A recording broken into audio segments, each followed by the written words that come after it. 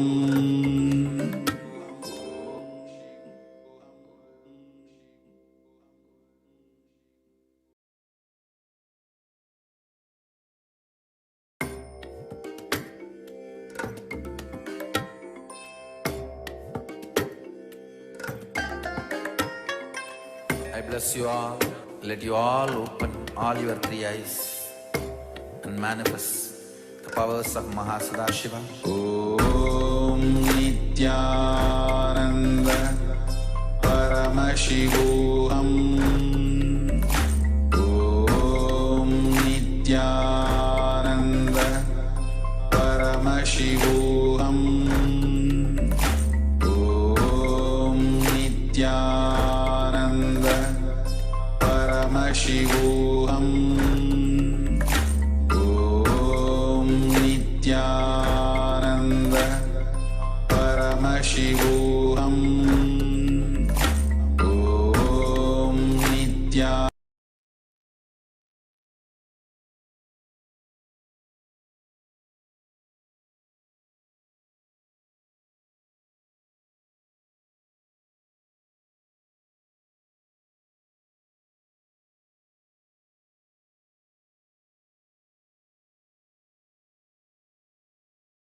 Connecting with the divine with your eyes closed is meditation.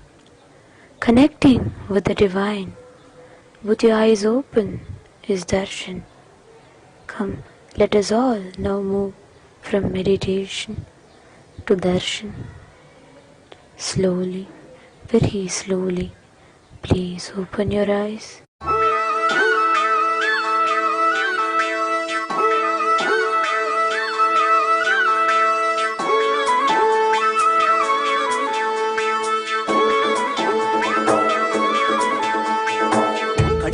காணாதத கண்டாரே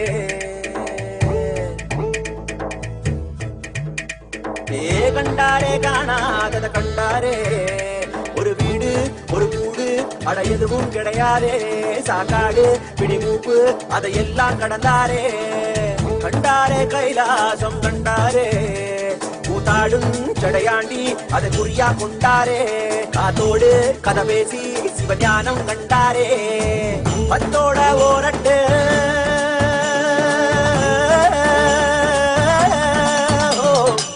பத்தோட 18 சித்தர்கள் விளையாட்டு எத்தனை பேருக்கு தந்தாரோ கையாட்டு சித்தங்கா போக்கு சிவம் போக்கு என சொன்னாரே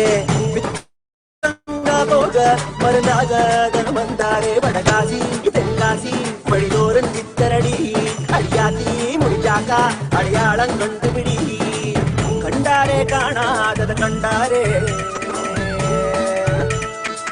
கண்டாரே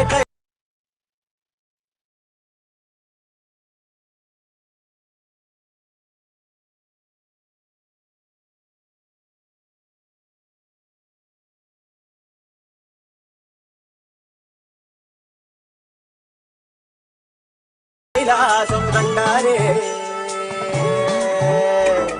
கண்டாரே காணாதத கண்டாரே ஒரு வீடு ஒரு கூடு அடைய எதுவும் கிடையாதே சாக்காடு பிடிமூப்பு அதையெல்லாம் கடந்தாரே கண்டாரே கைலாசம் கண்டாரே கூத்தாடும் ஜடை அதை குறியா கொண்டாரே காத்தோடு கதை பேசி சிவஞானம் கண்டாரே பத்தோட ஓரட்டு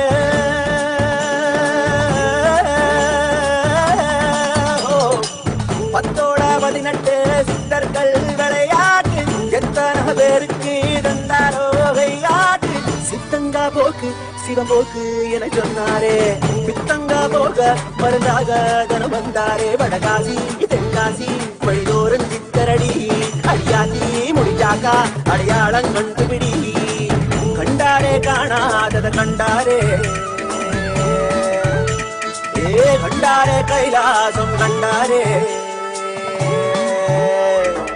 கண்டாரே காணாதத கண்டாரே ஒரு வீடு ஒரு கூடு அட எதுவும் கிடையாதே சாக்காடு பிடிமூப்பு அதையெல்லாம் கடந்தாரே கண்டாரே கைலாசம் கண்டாரே கூத்தாடும் ஜடையாண்டி அதை குறியா கொண்டாரே காத்தோடு கதை பேசி சிவஞானம் கண்டாரே பத்தோட ஓரட்டு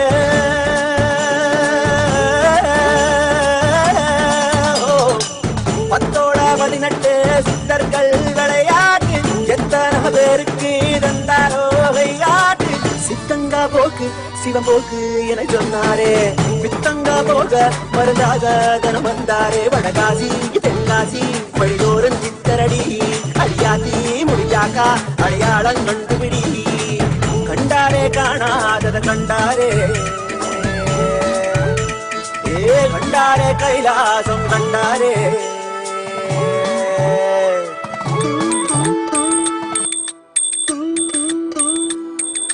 ஐயா சிவ சிவ சிவ சிவ ரகர ரகர சிவ சிவ சிவ சிவ ரகர ரகர ஐயா சிவ சிவ சிவ சிவ ரகர ரகர சிவ சிவ சிவ சிவ ரகர ரகர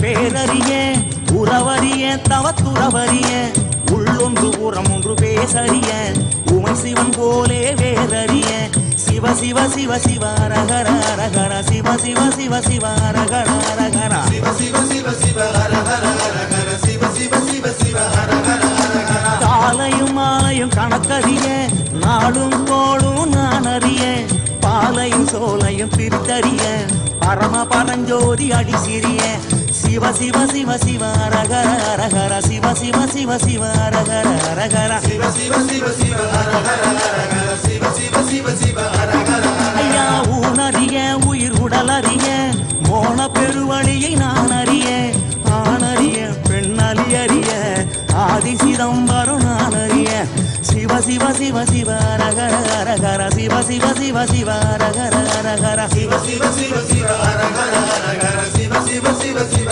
ரகர சாமி உன்னது பொருளது கண்டறிய போகமும் மோகமும் கொண்டறிய ஆசை பேராசை அறிந்தறிய அம்பலமாடியை மறந்தறிய சிவ சிவ சிவ சிவ ரகர ரகர சிவ சிவ சிவ சிவ ரகர ரகர சிவ சிவ சிவ சிவ ரகர ரகர சிவ சிவ சிவ சிவ ரகர ரகர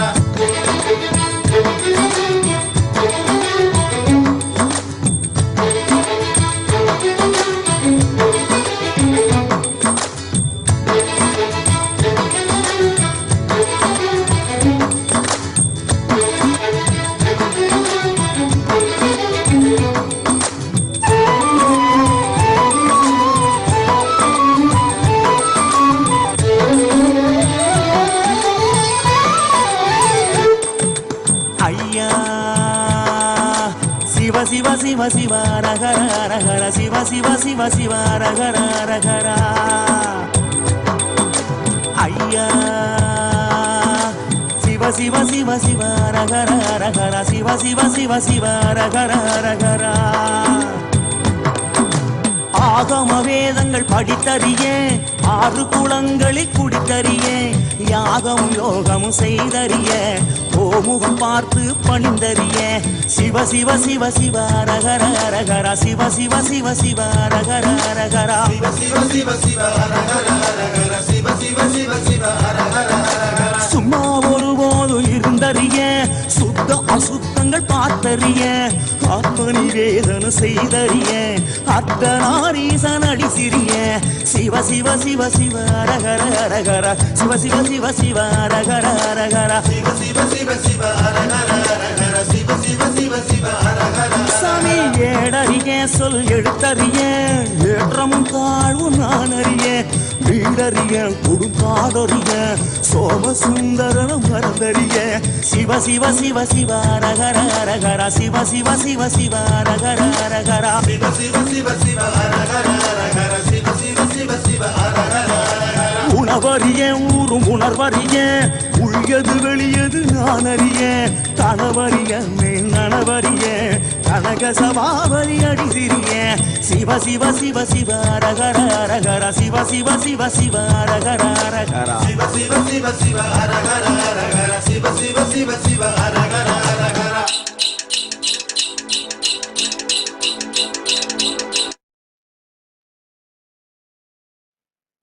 ॐ नित्यानन्देश्वर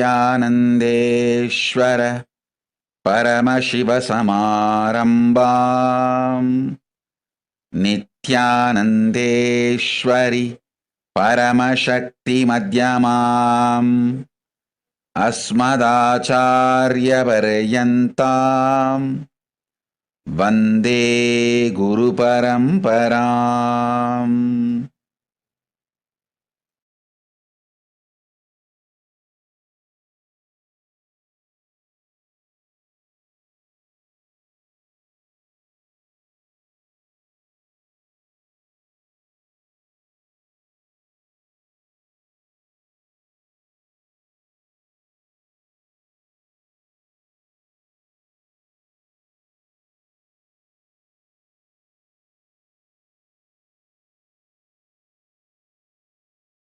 I welcome you all with my love and respects.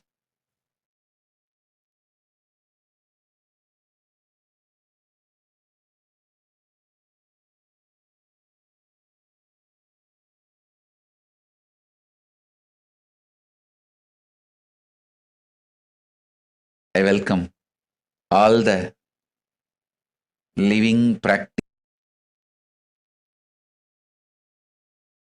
Hindus, de facto Kailashians from all over the world. I welcome all the Sarvagnya Pitakartas, Yajamans, manifestors, Shrimahans, Mahants, Sarvavarityahis, Kotaris, visitors, viewers, everyone sitting with us all over the world.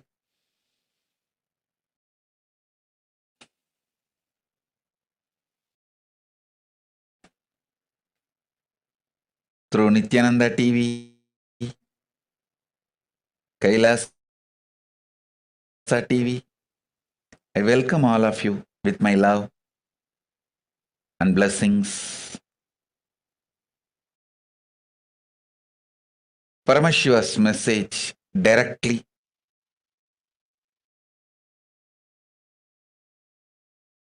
from Kailasa.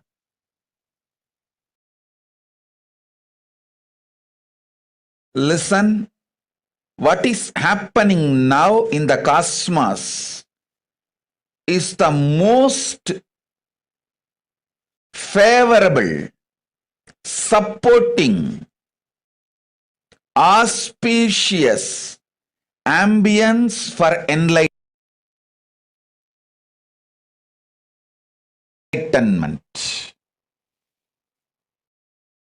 See, the best thing that can happen to beings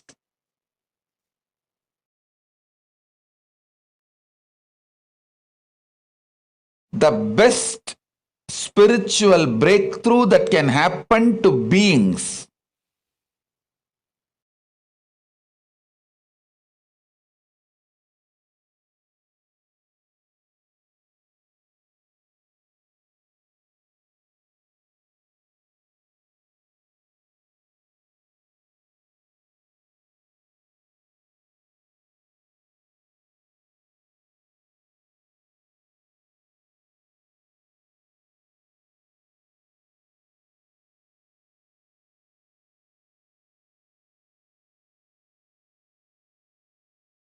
listen intensely.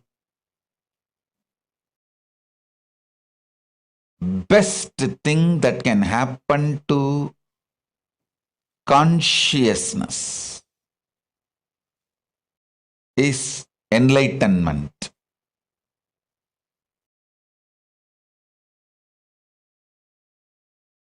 Being part of this Paramashiva's mission as enlightened being. I tell you, when you become enlightened, you automatically become part of this Paramashiva's Kailasa, the mission.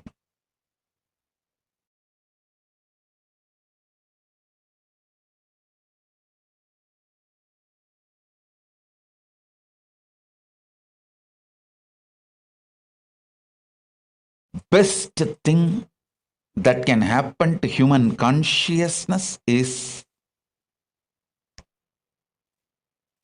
becoming enlightened and being part of this Paramashiva's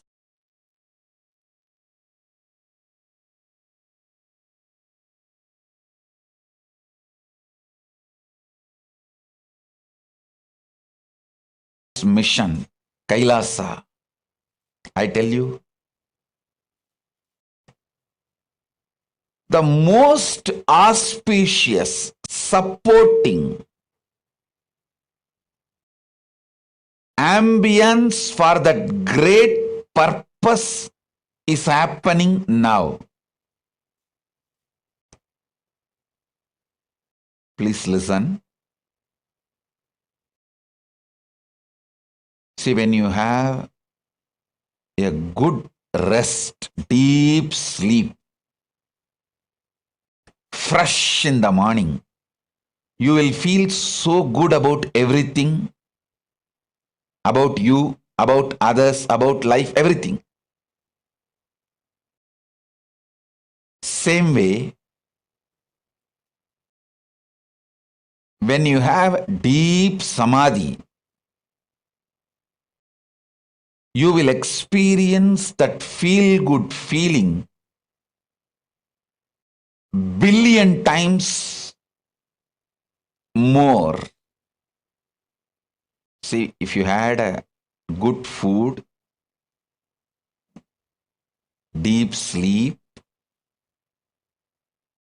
and wake up, how fresh you feel.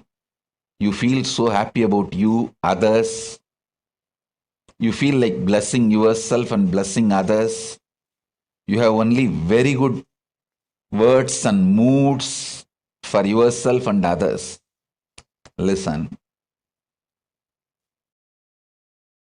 Same way, if you have a good samadhi, billion times more, you will feel good about you, others, world, everything. It is not even just feel-good feeling, it's a reality.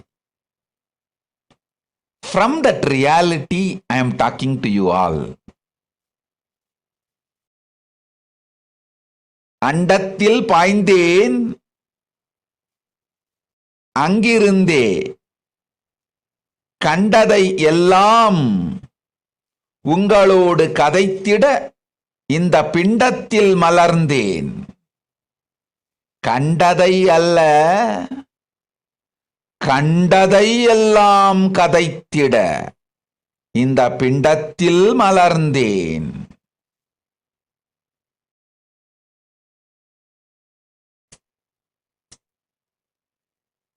கண்டதை கண்டபடி கண்டு உணர்ந்து கொண்டபடி ககனத்து மாந்தர்கள் உங்களுக்கு சொல்லிட இந்த பிண்டத்தில் மலர்ந்திருக்கின்றேன். பிறவா வரமளிக்கும் பெம்மான் சத்தியத்தை உரைக்கின்றேன் கேட்டு மறவாது உயிரில் மலரச் செய்து வாழ்ந்திடுங்கள். Listen intensely.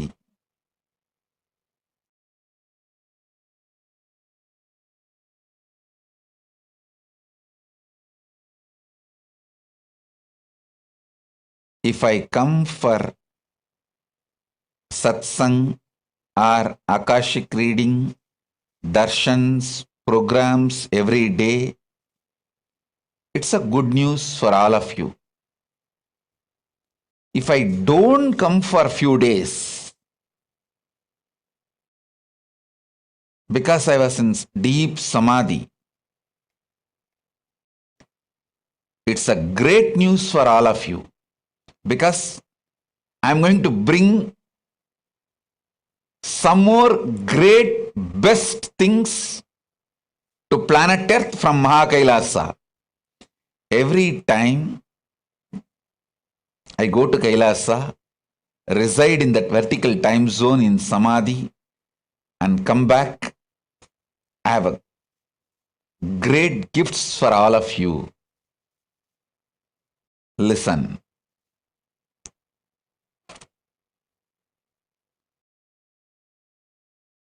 First thing I want to tell you, I want to introduce the great gifts and the great news I have brought from Kailasa.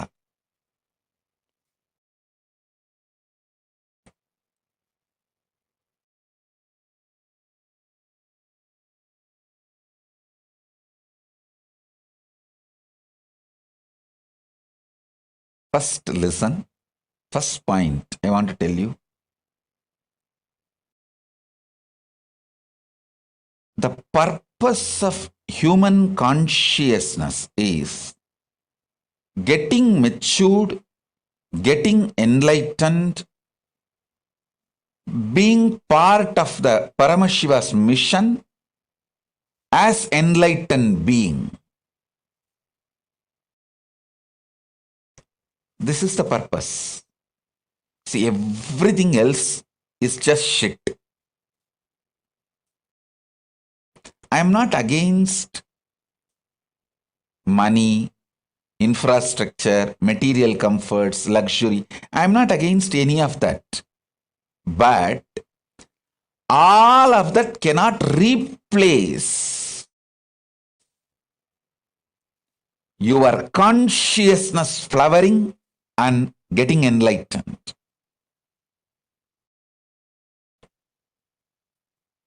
I am telling you, money is nothing but collectively accepted imagination given legitimacy. Collectively accepted imagination given legitimacy is money. I'm not against money. Money is great as long as it is useful for administration to make human life better on planet Earth. To make our lives better on planet Earth, if the money is useful, great. But if that same concept of money is used by chronic capitalists or manipulators in any field to stop human beings growing consciously, then I am against money. Be very clear. Listen.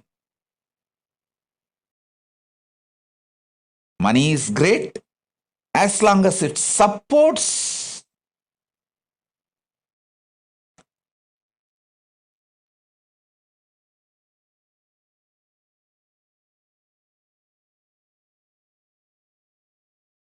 listen. Money is great as long as it supports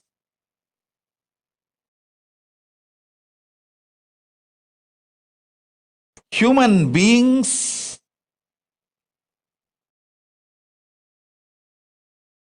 to make human life better on planet Earth.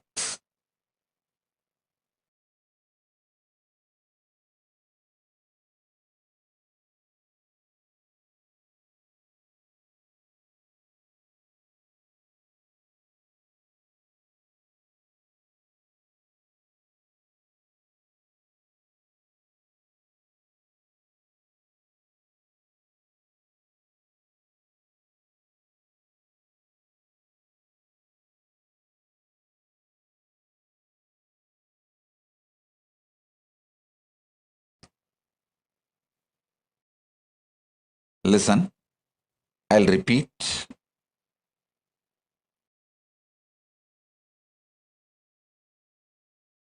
If you are all able to see me, hear me, please wave your hands. Because I'm seeing the live streaming is getting just disconnected. I think now it's clear. So let me repeat. All of you listen carefully.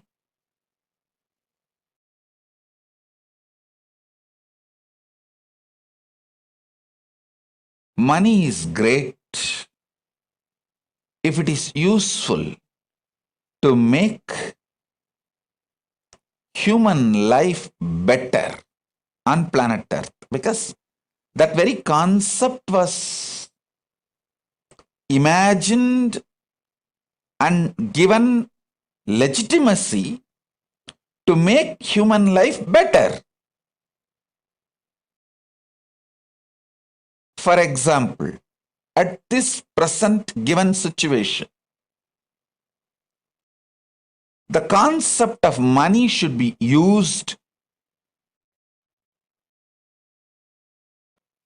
to provide food, medical care, everything to all the citizens of planet Earth by providing a complete quarantine. Listen.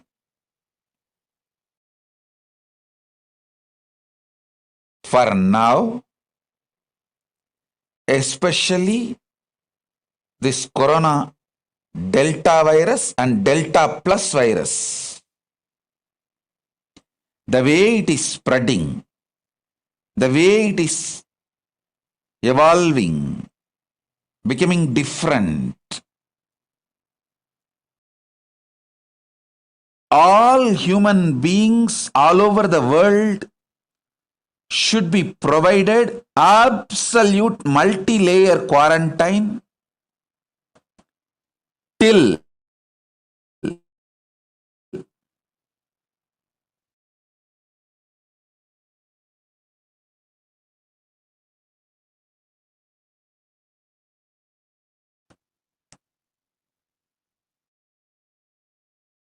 complete elimination of corona is done. Complete elimination of corona and its variants are done till we know for sure absolutely corona is eliminated. All human beings should be provided multi-layer quarantine, food, safety, everything. No human being should suffer without food and medical care. Actually, this should be the purpose of concept of money for the time being. Please understand.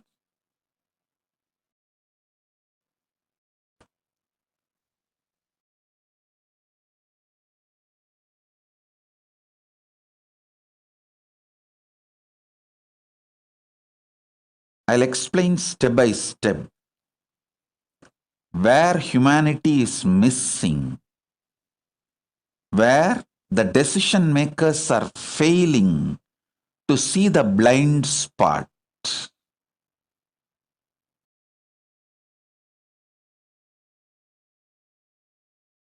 All systems, money, economy, bank, fixing a price for agricultural products or any product, everything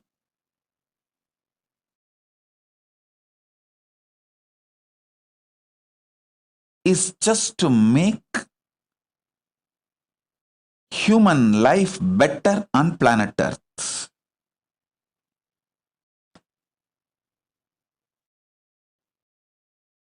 Human beings need some kind of an inspiration and greed to run. So the common imagination called money, which is given legitimacy, is a very good way to make human beings run. Keep themselves energetic, alive. So as long as money is used for that, it's okay. But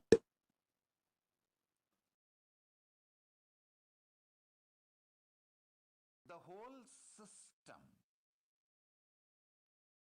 the man-made human civilization, need to remember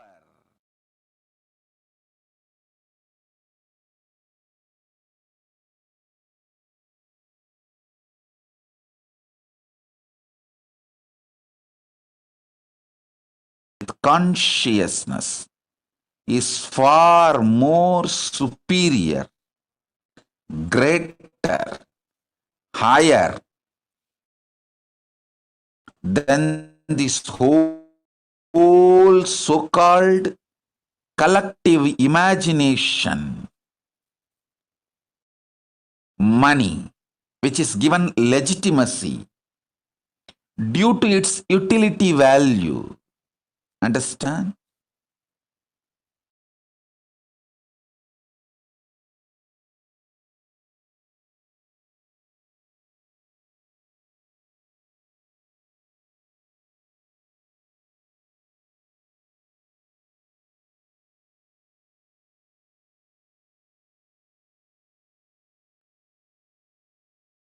The whole system, the man-made human civilization, need to remember, are we going towards that? It is time we just sit back, look with the fresh eyes.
In Samadhi, and I have brought some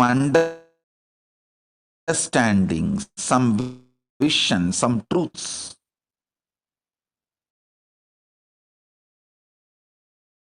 To share with all of you. First,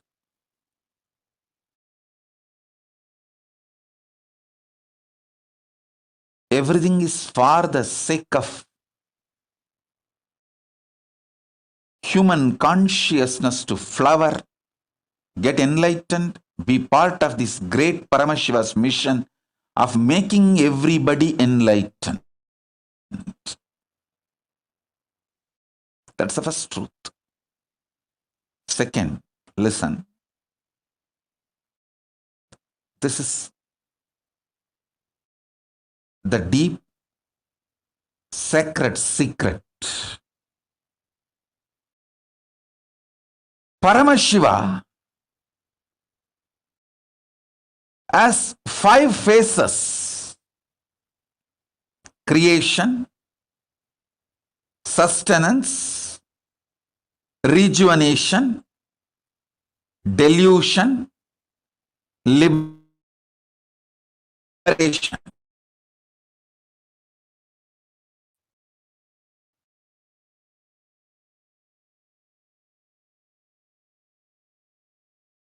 People ask me,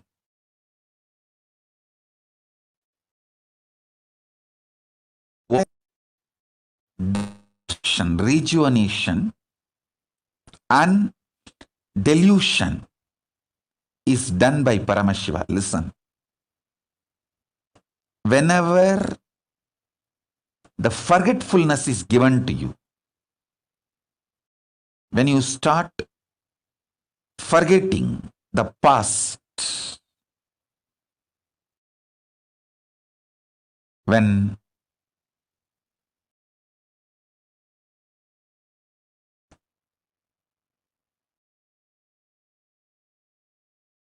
you get deluded, confused, forgetful about the past, the great possibility for a breakthrough is given to you. Listen. That is called growth. If you learn to survive,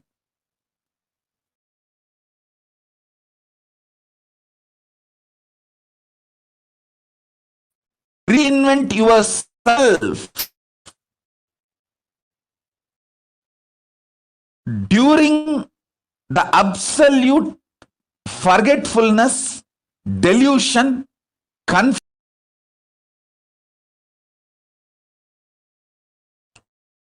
If you learn to survive and reinvent yourself, at least crucial, not just growth. Paramashiva is providing an amazing opportunity for all of us to have a breakthrough. Listen. I am not soothsayer, or I am not this positive thinking paparapa. No. I am neither positive thinking Bhagavas nor life negative person. I tell you the truth as it is. As it is. See, if you remember your past and continue to proceed in your life, it is growth. So you remember, you used to make hundreds of thousands per year. Now you want to work hard and progress and proceed, manifest your creativity, hard work,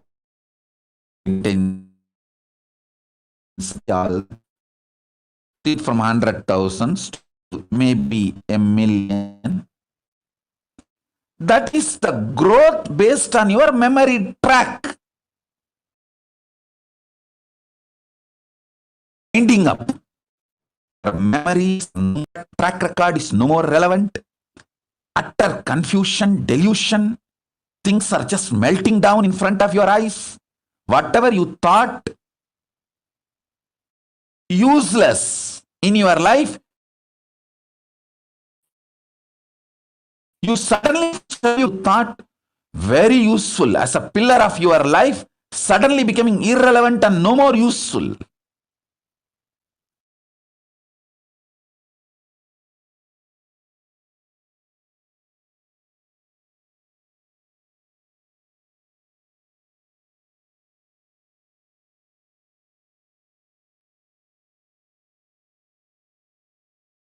This whole delusion, prabhava, the great deluge happening is an amazing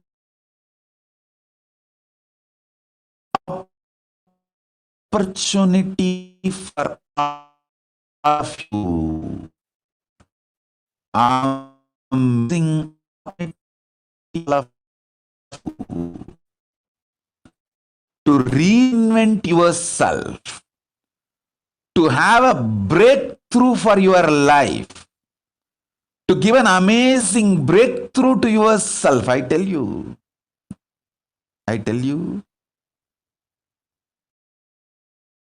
so many people all over the world I am seeing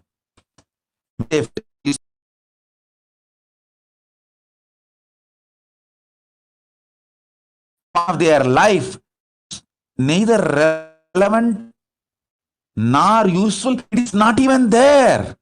Suddenly it is not there. It's just not there. Many things which you thought is not great part of your life become so relevant, too important.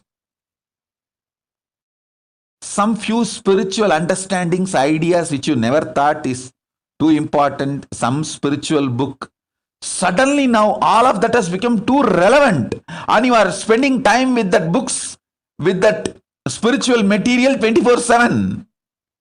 It has become so relevant. Every word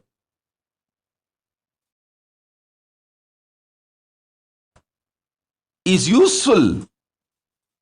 You are taking it very serious. Start working. Nowadays, I am not teaching at all about completion because everyone has to practice completion even to survive without getting mental breakdown. If you have to be without becoming Paityam, loose, and sail through this great deluge and the whole pralaya, you have to practice completion and spiritual truths. Otherwise, you will be scratching your head. And otherwise, what will happen to you? Nobody knows. How you will be, nobody knows. The spiritual truths have suddenly become so relevant, even for basic survival. I am telling you.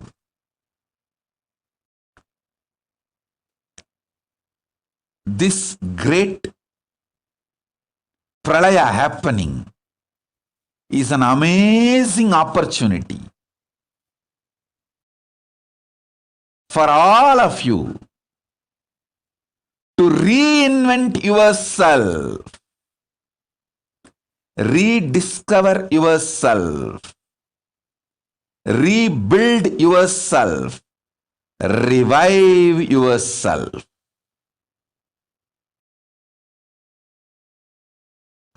You don't need to be growing. You can just be recreating yourself. Many of the things which you thought very important in your life, relationships, people,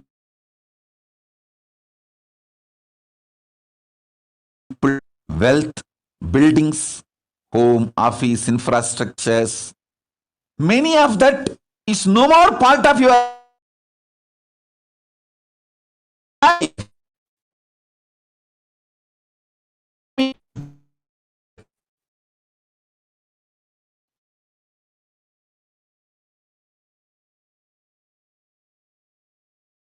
Just look around.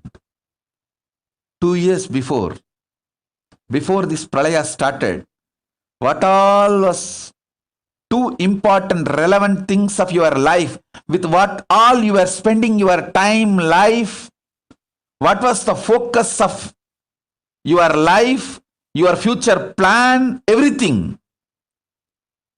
Now see, I am telling you, Paramashiva is providing an extraordinary possibility, a powerful space. You may never get another pandemic, pralaya like this, even if you want, next few hundred years. Let us not miss it. It's an amazing opportunity to get enlightened. Listen carefully. I'll repeat. I wanted to repeat every statement I am making 10 times, so it gets into your inner space. Listen.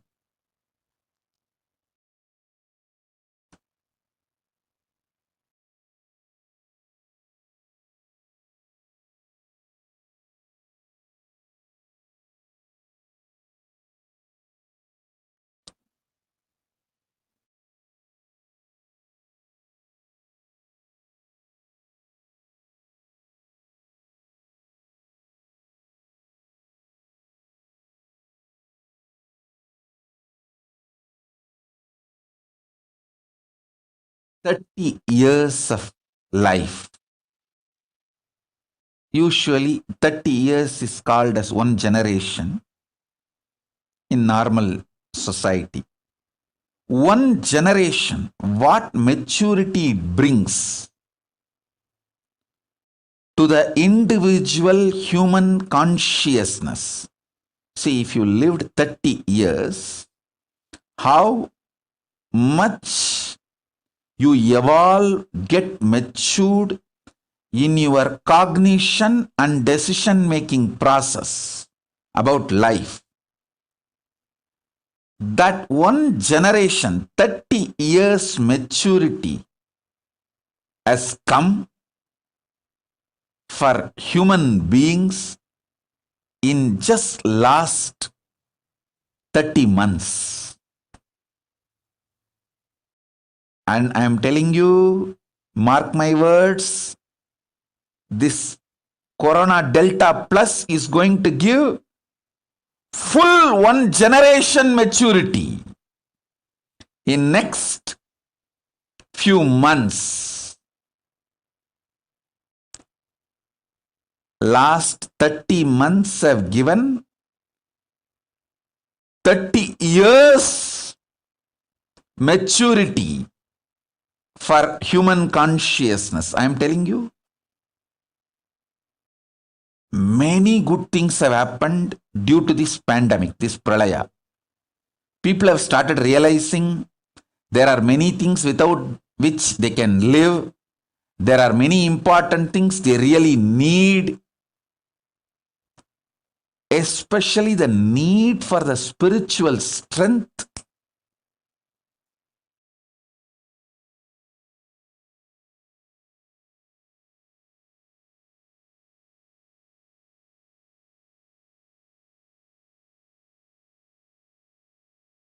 Is happening in every being. Every being has started realizing the need for the spiritual strength, the need for enlightenment. I'm telling you.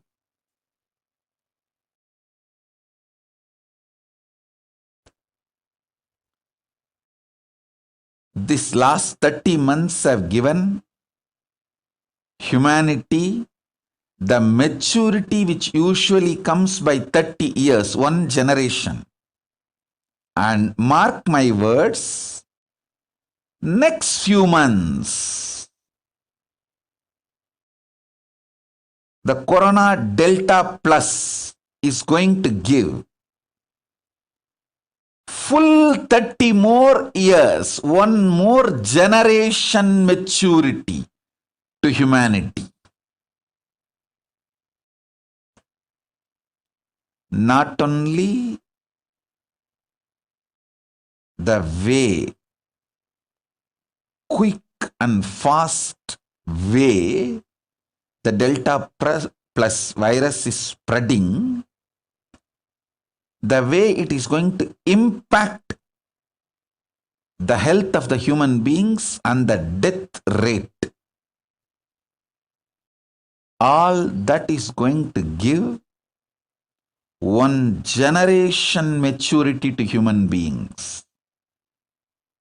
Listen, I am neither giving you negative information nor trying to show positivity bhagavas. No, I am just revealing the truths as it is.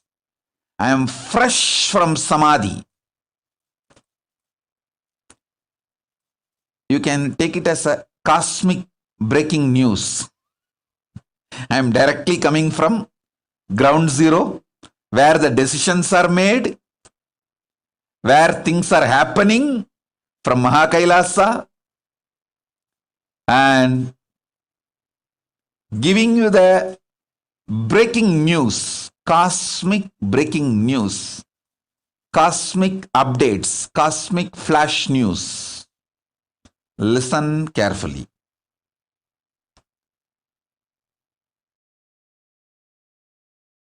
O human beings, you are given an amazing opportunity to get enlightened.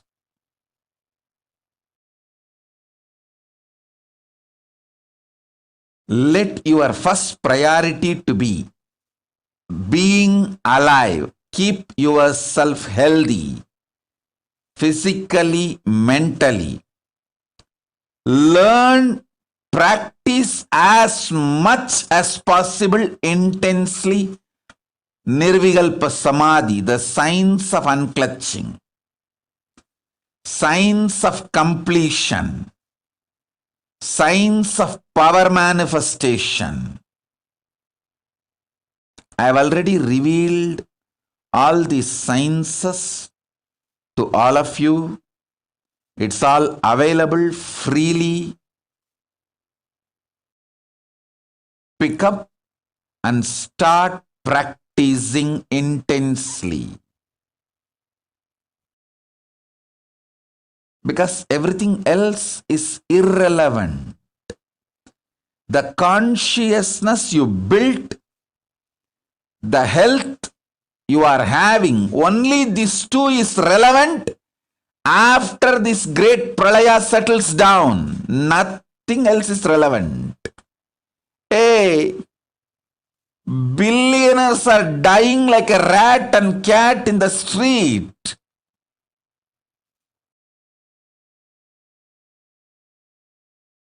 The common imagination concept money, which is given legitimacy, has no meaning. First, be alive.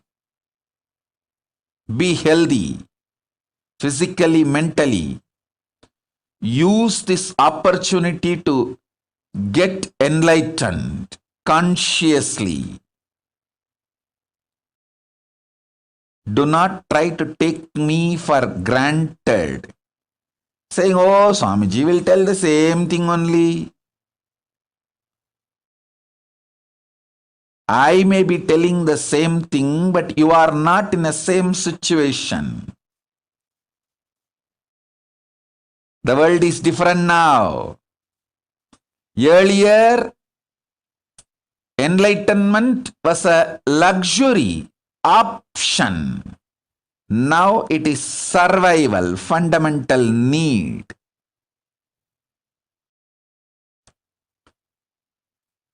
Just like your morning breakfast, enlightenment is the fundamental need.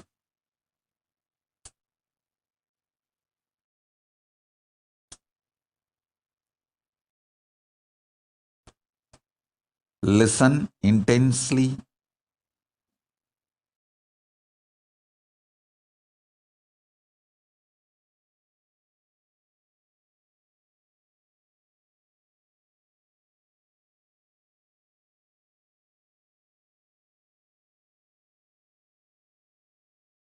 this pralaya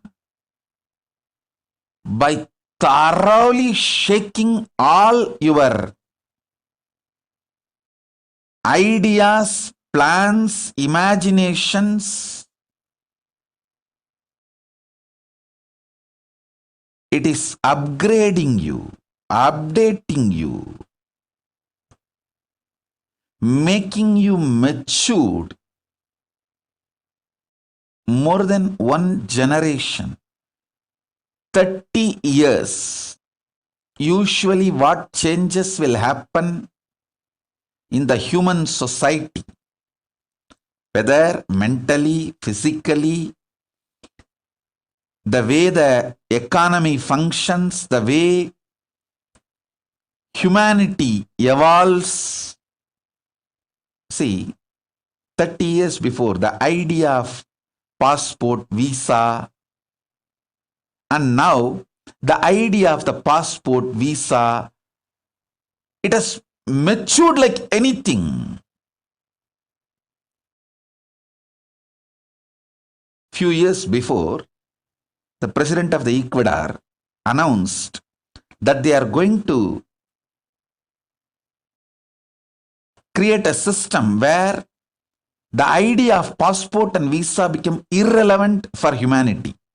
Means the free travel. I am giving you a rough paraphrased version. You can Google and get that news link.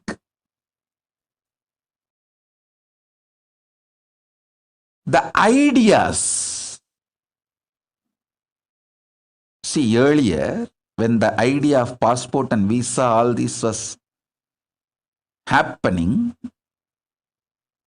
30 years before, it was more for restriction purpose. Now it is more for facilitating purpose.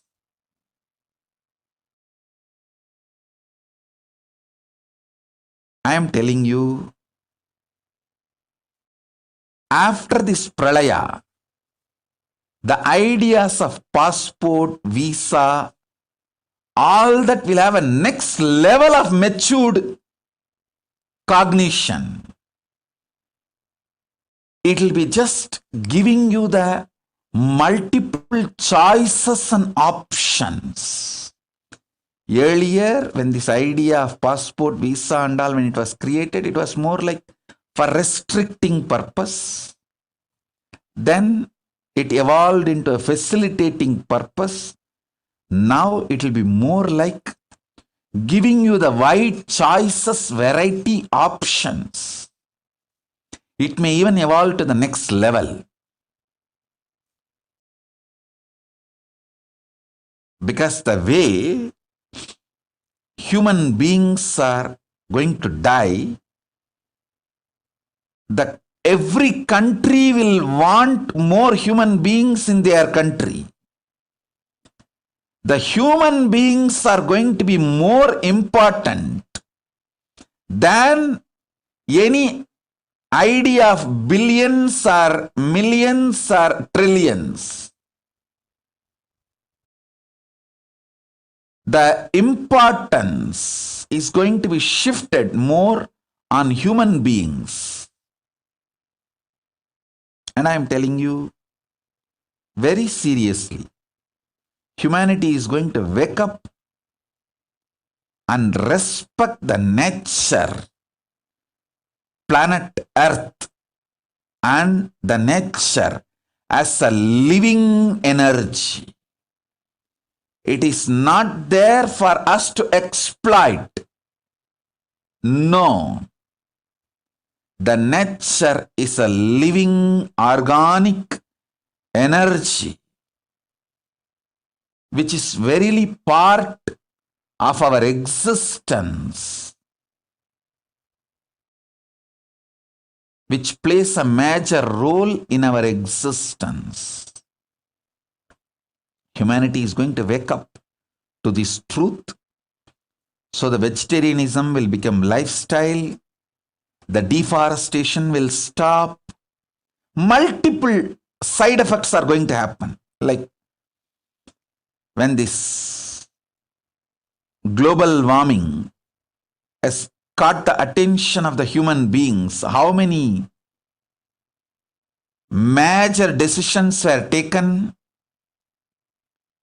and how humanity started looking at everything in a matured way. This pandemic, last 30 months have given 30 years maturity, and next few months is going to give next 30 years maturity. One more generation maturity human beings are going to have just in next few months. Understand? The other day I was reading an article. Somebody was trying to justify, even during the plague in India, we had 10 to 20% of the population dying, but we stood back. Yes, I am not saying we are not going to stand back. We are not going to revive ourselves. No, I am not saying that. Be very clear. When 10 to 20% of the population was wiped out during the plague and those pandemics, there was no cell phone, there was no live streaming. It was not impacting the living human being's consciousness that strongly. See, even the message you receive, the news you receive will be verbal, very less photographs. So the people who survived, the impact of others' death on the minds of the people who survived was not too much. But now, due to cell phone communication, the internet, mass media, everything available, you guys are underestimating the impact of even few deaths going to happen on the people who are alive. See, I am neither supporting media lying by hiding the number of common man's death, nor I am supporting media going gaga and wild and overacting and overreacting some of the VIP deaths due to corona. Both extreme I am not supporting, but both extremes are weakening the human beings, and both extreme, see, hiding the deaths of the common mass and too much of limelight for some celebrities dying in corona. Both are not letting human beings to take the right decision.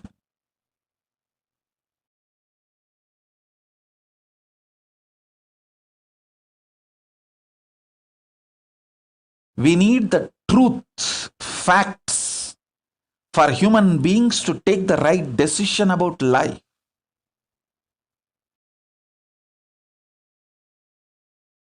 Neither we should break the confidence of the people on the civilization, nor they should have the false arrogance and roam around without protecting themselves from the corona. Please understand, when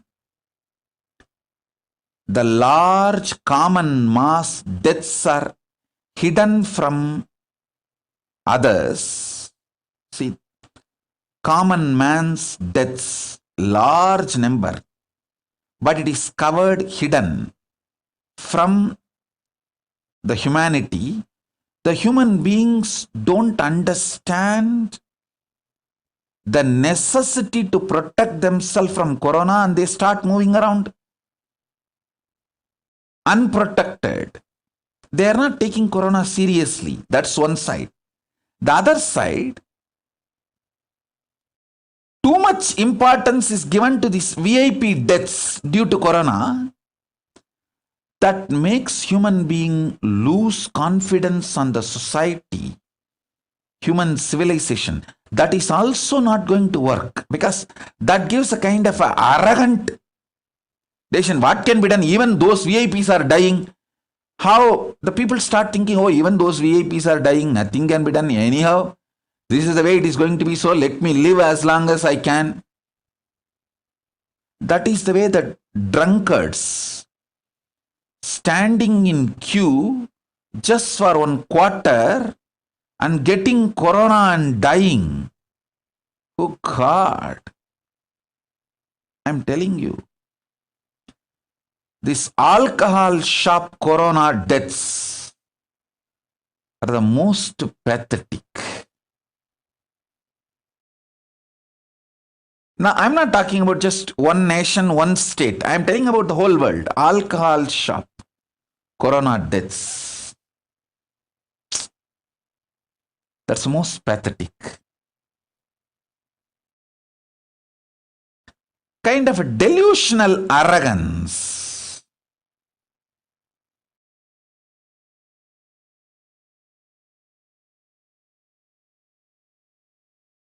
Enters into human beings. Neither this extreme is right nor that extreme is right. Neither hiding the mass common man's deaths are right, nor giving too much of limelight to the celebrity deaths due to corona is right. Both are wrong. People need to be given the fact, not only fact, they need to be educated rightly and especially provided the ambience and security. All the decision makers all over the world, on behalf of Kailasa, I request all of you, please provide food, basic medical care, shelter to all human beings under your care.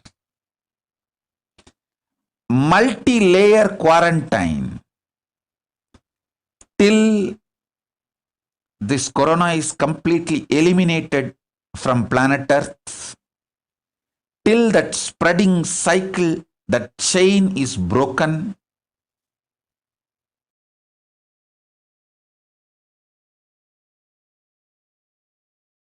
Give people security about their future, confidence about their life,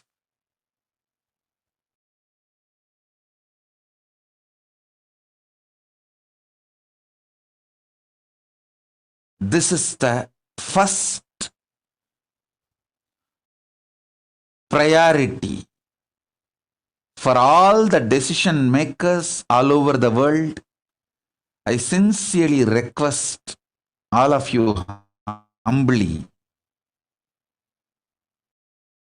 to make this as your first priority.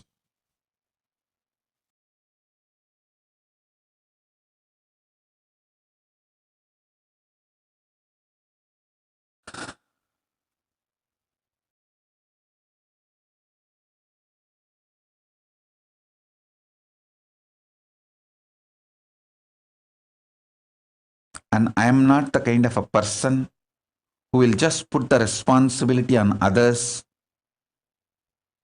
and keep quiet. No. I am a kind of a person, I will do first whatever I can, then what I am doing, the same thing I will request others to do. That is the reason I have opened all the ashrams, temples, properties Kailasa has to provide multi-layer quarantine, protection from corona, corona delta plus,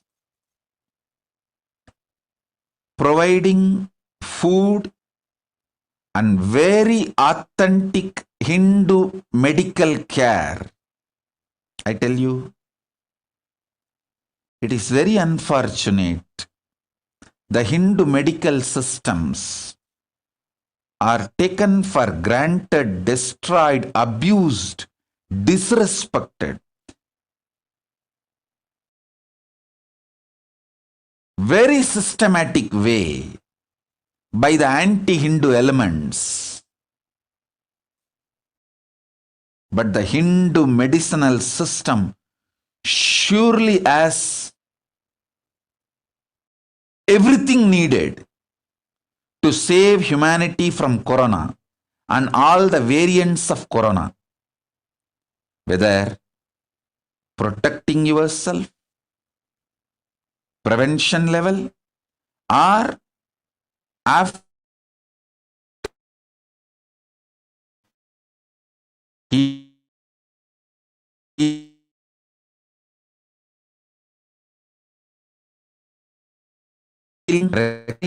and after post health maintenance and fully getting back to your health and back to our original form, the pre-corona health level in every level.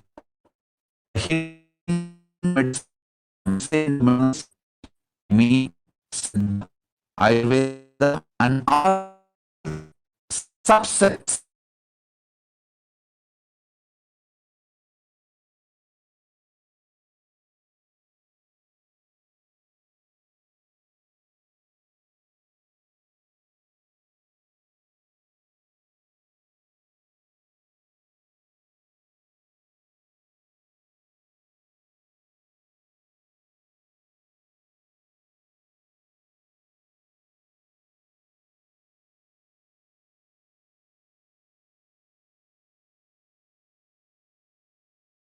for corona, I know.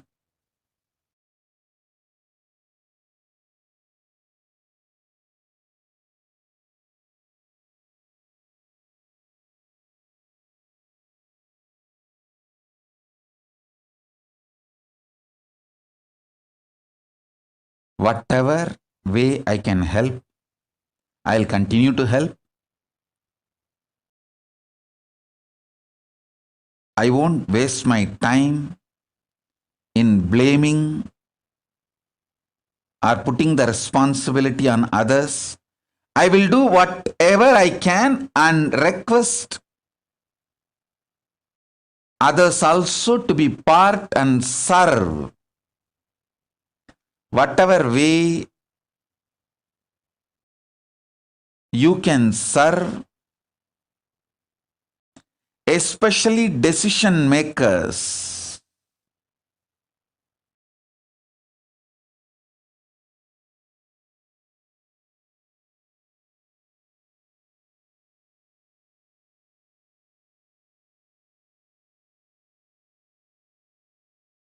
People who are under your care, people who entrusted you to make decision for them, the rulers, decision makers, administrators of humanity all over the world. Please focus on keeping human beings alive, healthy through this whole deluge, the pralaya, pandemic. Let the focus be on keeping people alive, happy, healthy. Let that be the first priority.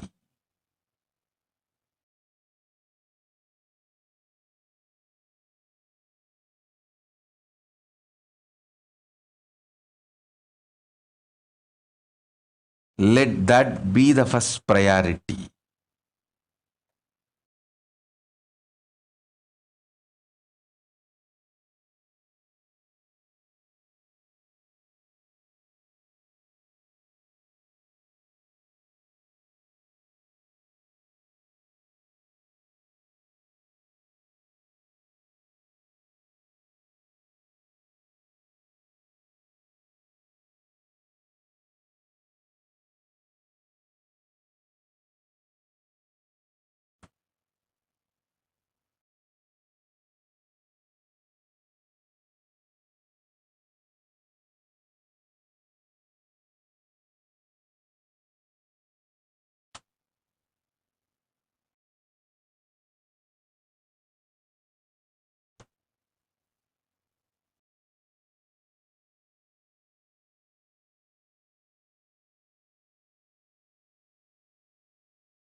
I have brought the signs of enlightenment.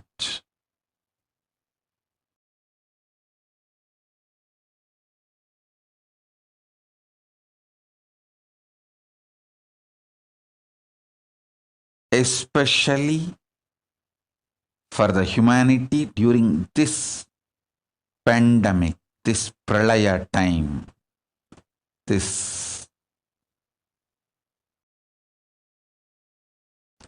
huge, the deluge, the pralaya time. Next few months, I'm going to focus on making as many of you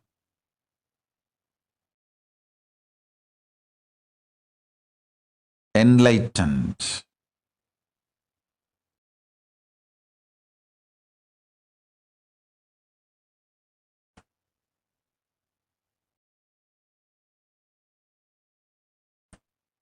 So this instruction is for all the Kailasas, means all the ashrams, temples, our adhinams,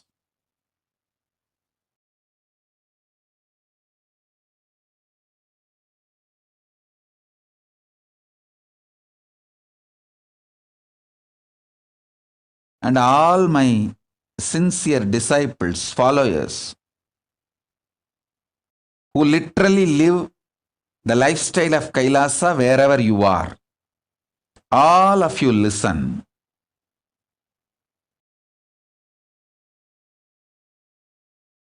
Next few days, start taking these 3 herbs in your food. Karisalanganni, Ponnanganni, Thuduvalai. I will repeat. I will even put the English word in the social media as the gist of the satsang. I do not know the English word now, so now I will tell in the Tamil. Ponnanganni, Karisalanganni, Thuduvalai. All the ashrams should grow these 3 herbs.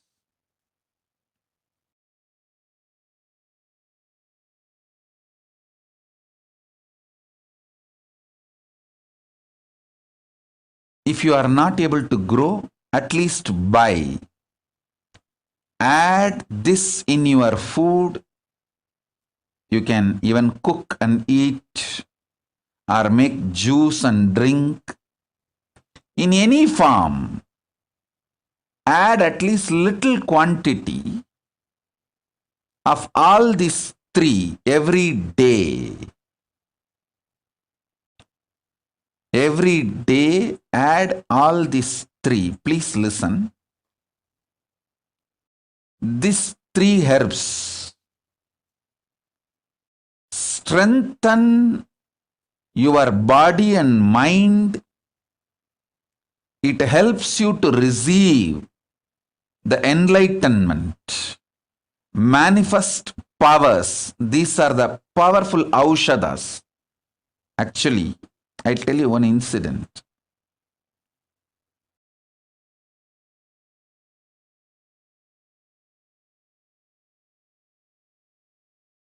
Somebody came to my guru,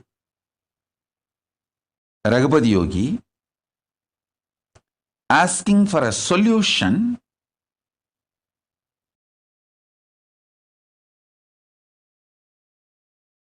for his personal problem. He was going through some problem in his house. He wants a solution. Then my guru told him, bring Tuduvalai leaf, 10 leaves tomorrow. I was sitting next to my guru when he gave this solution. I thought maybe when the Tuduvalai comes, he is going to energize him and make him eat or whatever. I just waited. Next day, that person came with that 10 Tuduvalai leaf. My guru took that Tuduvalai leaf in his hand and asked me to eat. I didn't understand why he's asking me to eat. I ate. And he asked me to sit. And he told that person, the devotee who came for solution, to touch my feet and do Pada Puja to me, take my blessings.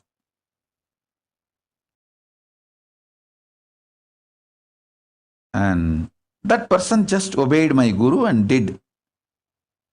My guru told me, you just sit straight. And he told me that be in that Brahma Dhyana, Nirvikalpa Samadhi. Sit straight. I sat. The devotee did the Pada Puja and whatever he was supposed to do. Then my guru told me, bless this person. As my guru told me, ordered, from that Nirvikalpa Samadhi, I blessed him. He went away.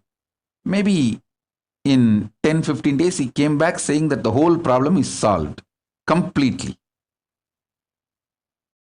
I asked my guru, what exactly happened? Tell me. Raghupati Yogi told me, hey, you are Paramashiva. When time comes, you will realize, whether you realize or not. Whether you realize that now or not, you are Paramashiva. When time comes, you will realize that is different. When I gave the Tuduvalai and you ate and sat, your Paramashivatva intensely started manifesting in your body. So that is the time I asked him to worship you, do Pada Puja to you. So directly he receives Paramashiva's energy and powers. He got the blessing and he went away. And I tell you, for quite a long time, when I used to sit for Pada Puja, I will have Tuduvalai in my mouth for quite a long time. Only after I started traveling outside India, when we were not able to get that herb, and by the time it was also not required, I stopped using.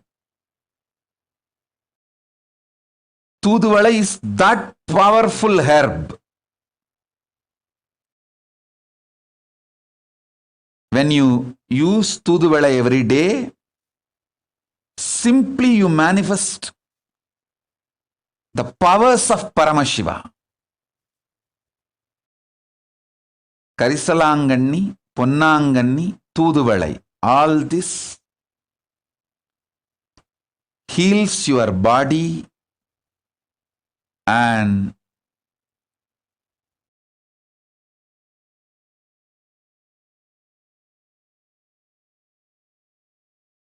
makes you manifest the powers.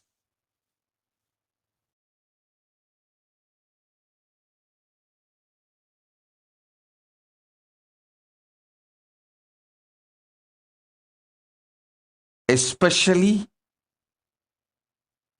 all of you who want to manifest powers, whenever I give Shaktipada and Shaktinipada, if you want to receive my initiation and manifest the powers, please start adding these 3 herbs in your food regularly. Actually, these 3 are very powerful herbs, even to bring health in you.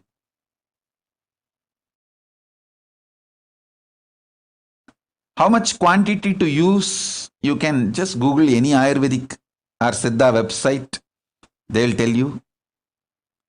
Maybe 10 leaf maximum per day. 10 leaf of Karisalanganni, 10 leaf of Ponnanganni, 10 leaf of Tuduvalai. You can take it in the morning or noon or in the evening. You can make tea.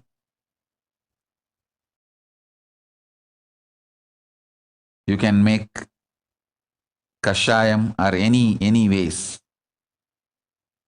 And or you can take it as part of your food also.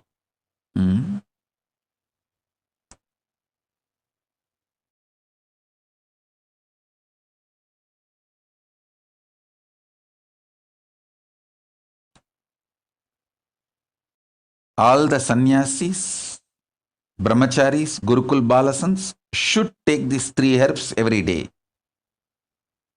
All the ashrams should start growing these 3 herbs every day.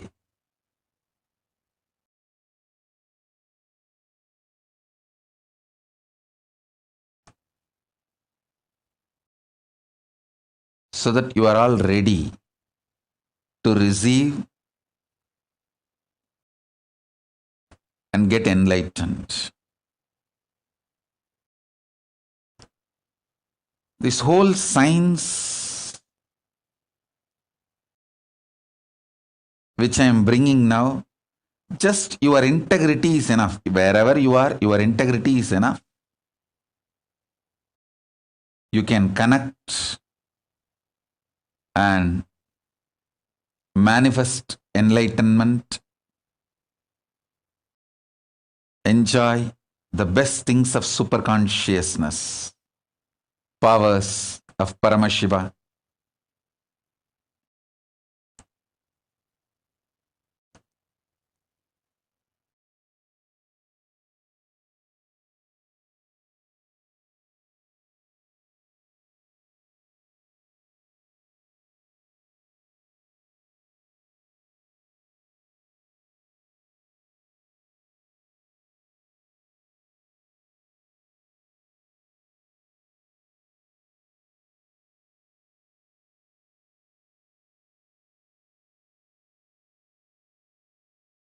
All the adhinams, ashrams, if you start growing in the ashram, especially where I used to walk, in that very land that Aushadha can be programmed through the energy.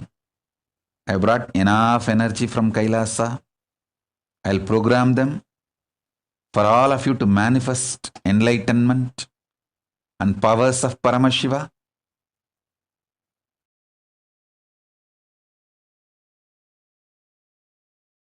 And I also wanted to tell all the Adinavasis of all ashrams, if you grow this 3 herb and give freely to other devotees all over the world who can't grow on their own in their house, you will get all the punya, good karma and blessings. With that punya, you will manifest more powers. All the sannyasis of Kailasa, actually it is your responsibility to provide all the spiritual support without charging.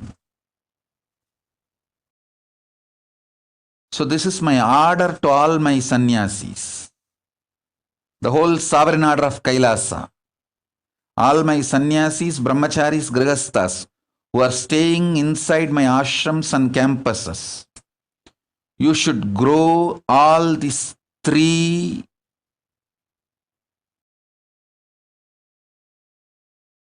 herbs. Karisalanganni, Tuduvalai, Ponnanganni.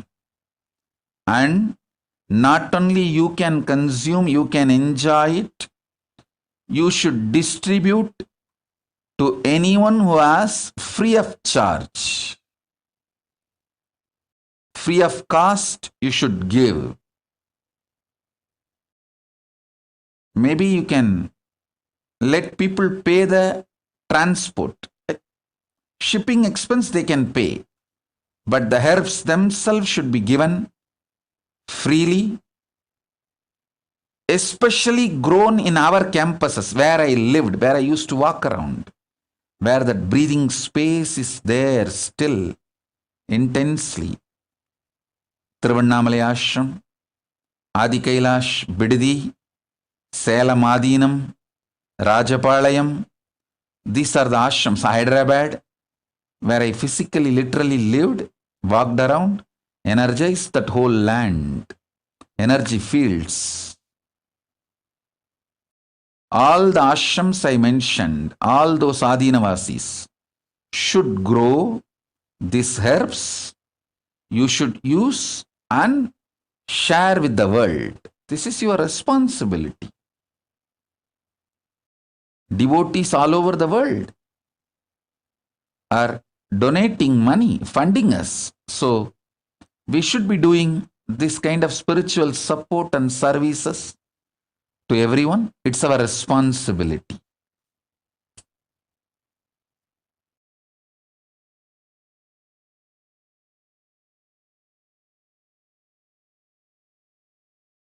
And it is too easy to grow. It's not difficult, very easy to grow, especially in India. We have so much land. I used to go and stay in Rajapalayam. Rajapalayam, we have a 40-acre land, beautiful agriculture land inside a forest. I used to purposely go and stay there. People used to ask, why Swamiji going and staying in that forest? I said, hey, I'm energizing this whole area. You guys don't know, in future, so many Siddha, Aushadhi herbs are going to grow here, which will be useful for the whole world, which will be useful for the people to manifest powers.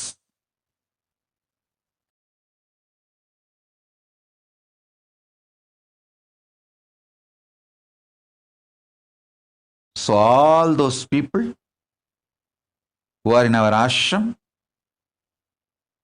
it's my order, take this as Guru Vak, grow these 3 herbs, you also enjoy and share it with the world, free of charge. All the Aushadha cannot be sold. Paramashiva is very clear. Education, medical care, food, these 3 has to be absolutely free of charge in Hindu tradition. When you are giving education, you can accept Guru Dakshina, which is voluntary. Sometimes people offer, it can be accepted. But the transaction or the bargain cannot exist as a compulsory prerequisite for knowledge transmission.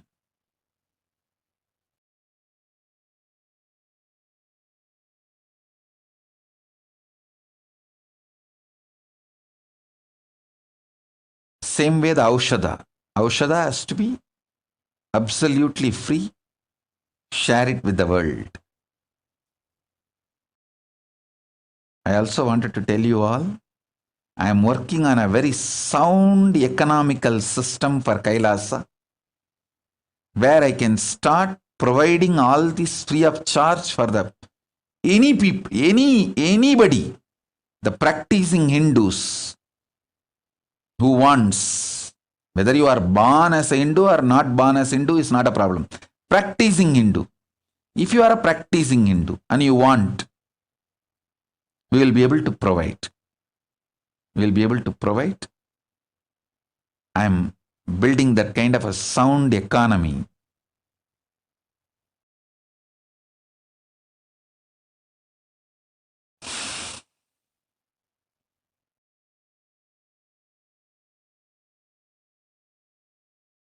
The real economy of the future is conscious-centric, not money-centric. It is conscious-centric. Usefulness to the world, usefulness to the human beings, usefulness for the human consciousness to get enlightened.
This few hundred acres which I already energized, did the prana pratishta and left. See, in Hindu tradition, the herbal garden, Siddhavana, Siddha Aranya, has to have Vastu Santi, Mooligai Saba Nivarti, Mooligai Prana Pratishtai, all these rituals have to be done to the land and to the whole energy field. Fortunately, in those days itself, by the grace of Paramashiva, all the land which was donated to our Sangha in India and many other countries, I have done this, creating an energy field through Vastu Dosha Nivarti, Mooligai Saba Nivarti, Mooligai Prana Pratishtai, all the traditional, the spiritually energizing process, especially Biddi Adi Kailash, Tiruvannamalai, we have multiple lands. In all the lands, I did it. And Salamadinam and Rajapalayam. Rajapalayam, we have multiple pieces of lands. In all the lands, I did it. And Erode, Tiruchengodu Adinam. So all the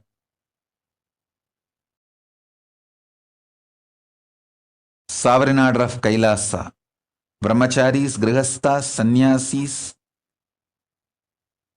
Naishtika Brahmacharis of the Kailasa,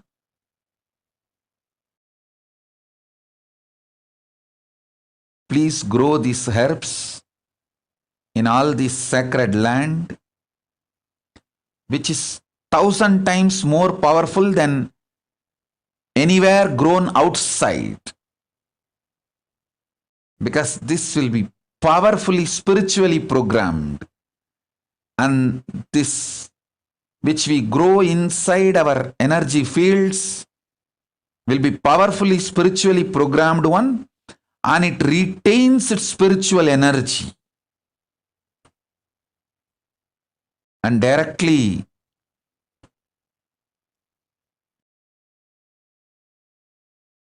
becomes part of the human bioenergy and makes the person manifest Paramashivatva. So, all our Adinam should take the responsibility, at least growing and sending it to our devotees who are very sincere in power manifestation, who want to really get enlightened. At least for those sincere people, you should be supporting it and giving it.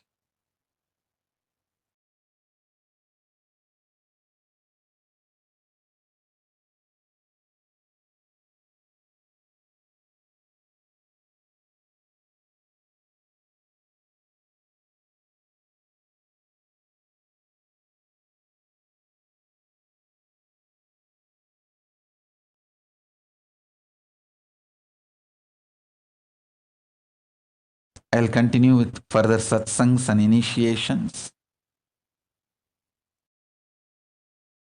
to transmit this sacred enlightenment science and power manifestation science, which I brought from Kailasa with all of you.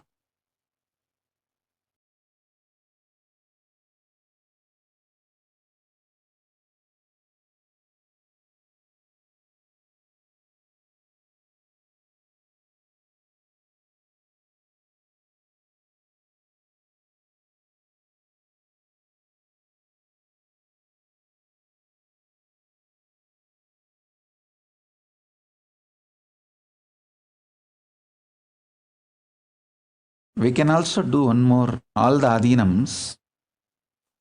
We can grow these plants and make even seeds from these plants and send that to people all over the world so they can grow. That seed will have the same power, same spiritual energy and spiritual programming. So that service also is great service.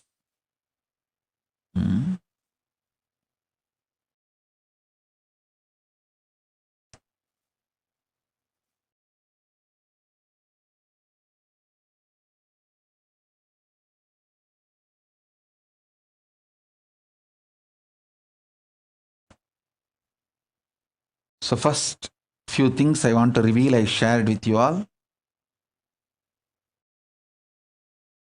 I have many more things to reveal. I'll reveal in further satsangs. For now, this. So essence of what I wanted to convey. Be alive, protect yourself from corona, corona delta plus, and all other multicolor fungus, black fungus, yellow fungus, green fungus, so many other variants and other brothers, sisters, cousins of this corona. Protect yourself from all of this by double layer quarantining, and use this time to experience unclutching and nirvikalpa samadhi.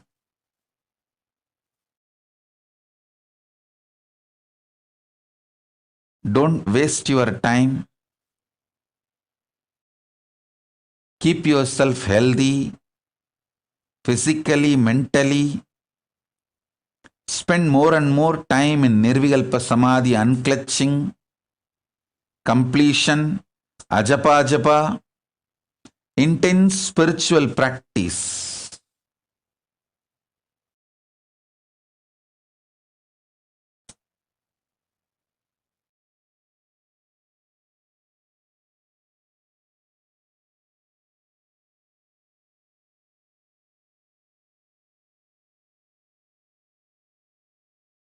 Don't waste this time. This is a time to get enlightened. It's a time to get matured and reinvent yourself and manifest powers of Paramashiva. So with this,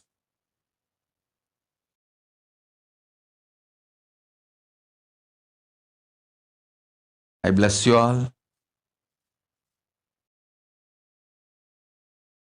Let's all radiate with integrity, authenticity, responsibility, enriching, causing, living Shuddhatvaita Saivam, Paramadvaita, Paramadvaitam, the Shuddhatvaita Saivam, the state, space, powers, being, superconsciousness, and Kailasa of Paramashiva, Paramashivoham, Om Nityananda Paramashivoham, the eternal bliss, Nityananda.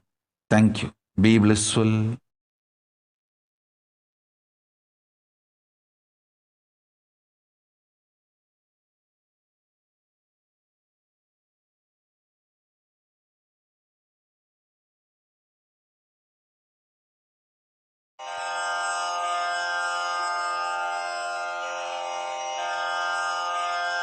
श्रीकैलासोन्नतद्वादशान्तश्यामलापीठारूढ श्रीमीनाक्षिसुन्दरेश्वरा भिन्नस्वरूप परशिवपुत्ररत्न Kumar गुरुमण्यतुल्यावतार श्रीपार्वतीस्तन्यपानलब्धदिव्यज्ञान विश्रुत सकल निगमागमसारभूत द्राविड वेद प्रवक्त्रे श्रीमत्परमशिव करुणा समधिगत मुक्तामय चतुरश्रयान गीयमान छत्र चामर श्रीचिह्न काहलादि समस्त बिरदावल्यलङ्कृत ज्ञान विज्ञान चक्रवर्ती सर्वजन संघ सद्यो निर्वाण दीक्षा व्ययापवर्गवर्ष विश्राण जीमूत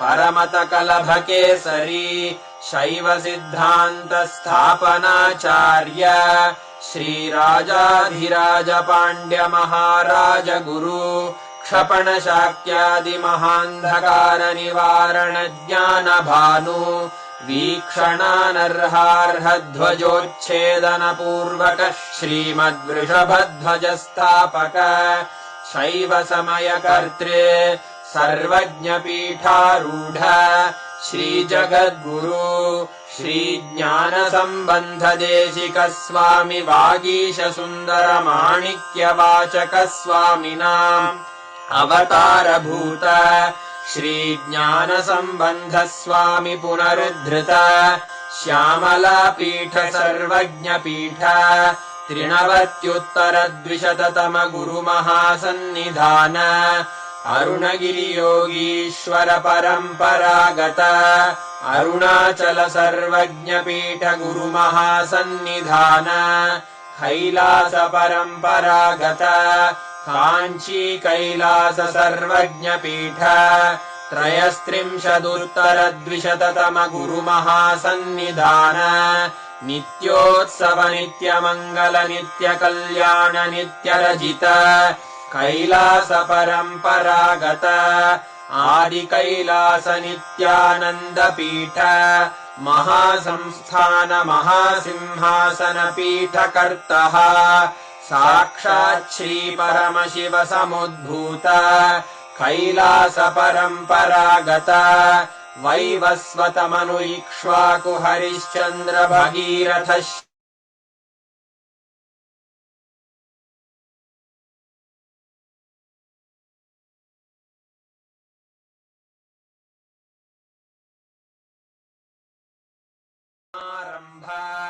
अनवच्छिन्न पीठाधीश्वर गुरु परंपरा प्राप्त अटल पीठ अष्टोत्तर सहस्रतम अष्टोत्तरसहस्र श्री अटलपीठाधीश्वर धर्ममुक्तिस्वर्गपुरस्वर्णपीठ त्रयोविंश गुरुमहासन्निधान कैलास परम्परागत आदिपीठ सर्वज्ञपीठ जगद्गुरो श्रीकैलास पुनरुद्धारक श्रीकैलास परमाचार्य श्रीमत्परमहंस परिव्राजकाचार्य वर्य सच्चिदानंद प्रणव स्वरूप श्रोत्रिय ब्रह्मनिष्ठ श्रीमज्जगद्गुरु श्रील श्री भगवत् श्री नित्यानंद परमशिव श्री ज्ञान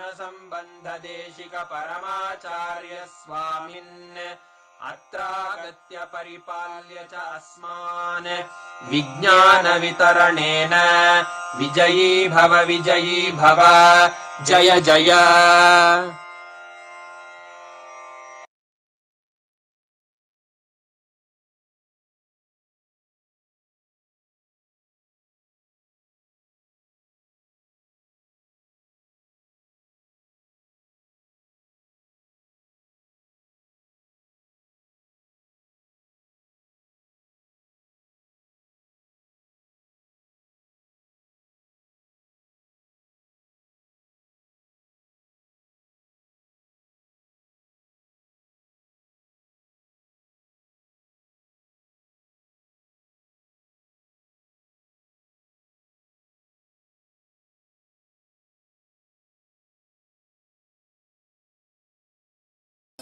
परमशिवोऽहं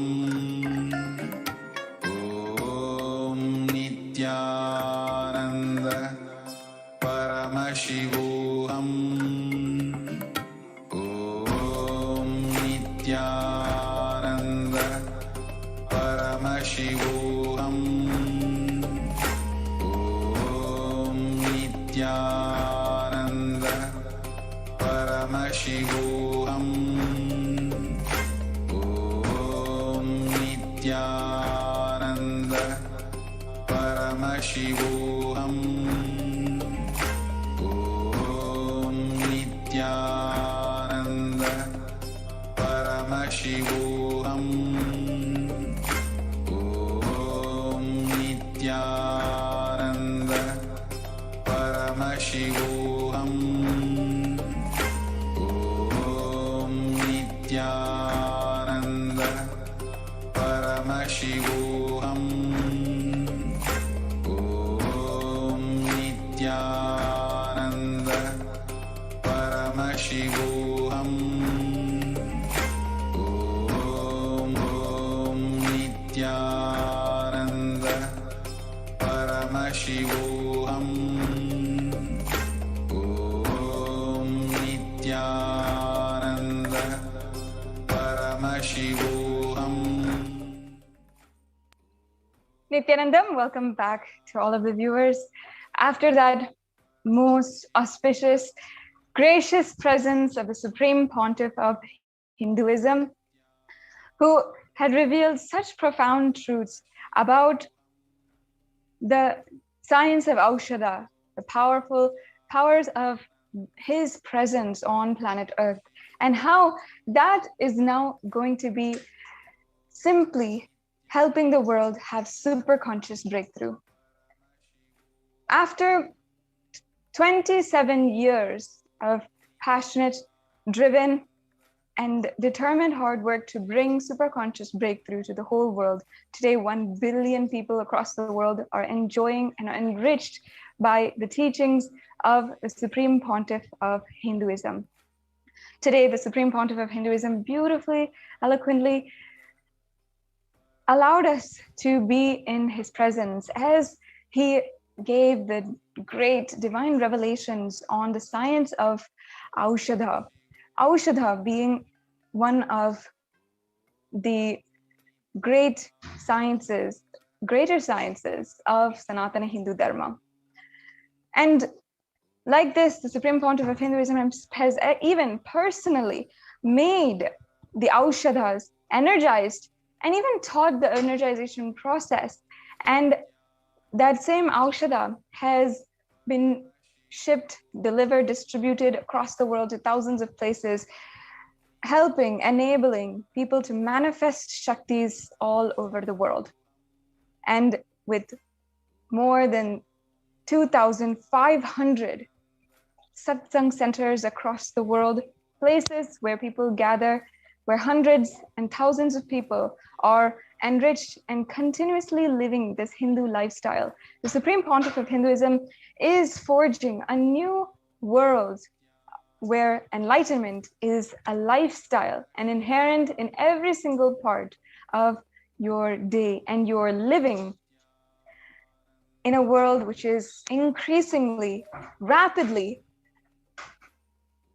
literally being destroyed, and we are seeing it in front of our eyes. And in this day and age, it is enlightenment and the sacred sciences of enlightenment that each and every one of us needs to understand, needs to imbibe in our lives, as the Supreme Pontiff of Hinduism had beautifully revealed to each and every one of us. What we thought was irrelevant in our lives, perhaps just 5 years ago, even 2 years ago, the spiritual truths, the books that we picked up, the discourse that we came across on YouTube just casually, everything now is extremely relevant. And it's something, it's just the last lifeline we are holding on to during this cosmic deluge. And as so much is going on in the world, we're holding on to that time. It is at this time that we, each and every one of us, should see the importance, the necessity, significance of ensuring that we have the integrity to the Hindu lifestyle, the enlightenment lifestyle, and integrity to the sciences, the great knowledge and the truths from Sanatana Hindu Dharma, which Paramashiva has revealed 60,000 years ago, and which he himself decided to incarnate on planet Earth once again and revive on planet Earth to help each and every one of us sail through this pralaya.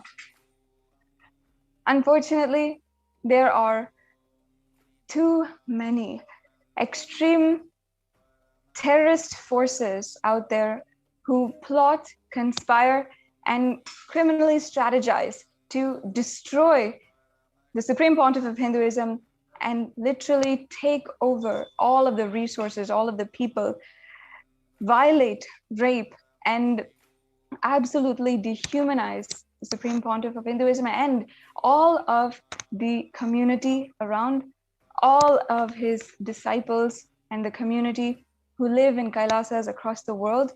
And they plot and conspire to absolutely destroy the entire thing. And for the last 10 years, us Kailasians across the world know, and we have seen, experienced, and some of us have been victim to the extreme brutal persecution of the Supreme Pontiff of Hinduism and the ASMT community, the Adi Shaivite minority community, which he is reviving. Now, over the last few days, I'm sure many of you have heard that the Supreme Pontiff of Hinduism, this persecution which has been literally following him for the last decade. We have seen finally that our voice is heard by the UN and the ONHCR. And I hope that each and every one of the viewers has had the opportunity, has been able to view how Kailasa is featured on the ONHCR website, the UN website, and the persecution against the Supreme Pontiff of Hinduism and the rights of indigenous women and the denial of the rights of indigenous women is presented to the whole world through the platform, the powerful platform of the United Nations. This is an extremely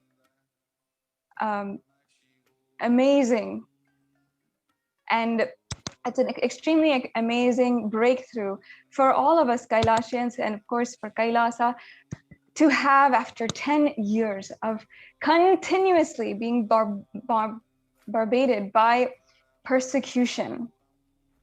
And across the world, in US, in India, in Canada, in Malaysia, we've been continuously under attack. And not only that, as disciples of the Supreme Pontiff of Hinduism and disciples who love and see our Guru as God, our caretaker of all of our worries, and who has literally helped us empower ourselves, taken care of our basic necessities and our spiritual necessities, everything needed for us to live a higher lifestyle and to enrich and encourage our ambition for a higher lifestyle and a higher experience of human life. The Supreme Pontiff of Hinduism has literally taken care of everything. And for us to see so much he has gone through, being arrested for 53 days in 2010, being blackmailed, having undergone third-degree torture, and then just within a few months, seeing at least more than 120 cases attacked and filed, false cases which are filed against him, and 14,000 hours of media hatred. It has been so painful, devastating to see how someone who has brought so much of good in our lives and reintroduced each and every one of us to the pureness and goodness of our consciousness, our soul, to go through so much. And it cannot be underestimated, it cannot be overtold, exaggerated, the amount of persecution, assassination attempts that the Supreme Pontiff of Hinduism has gone through.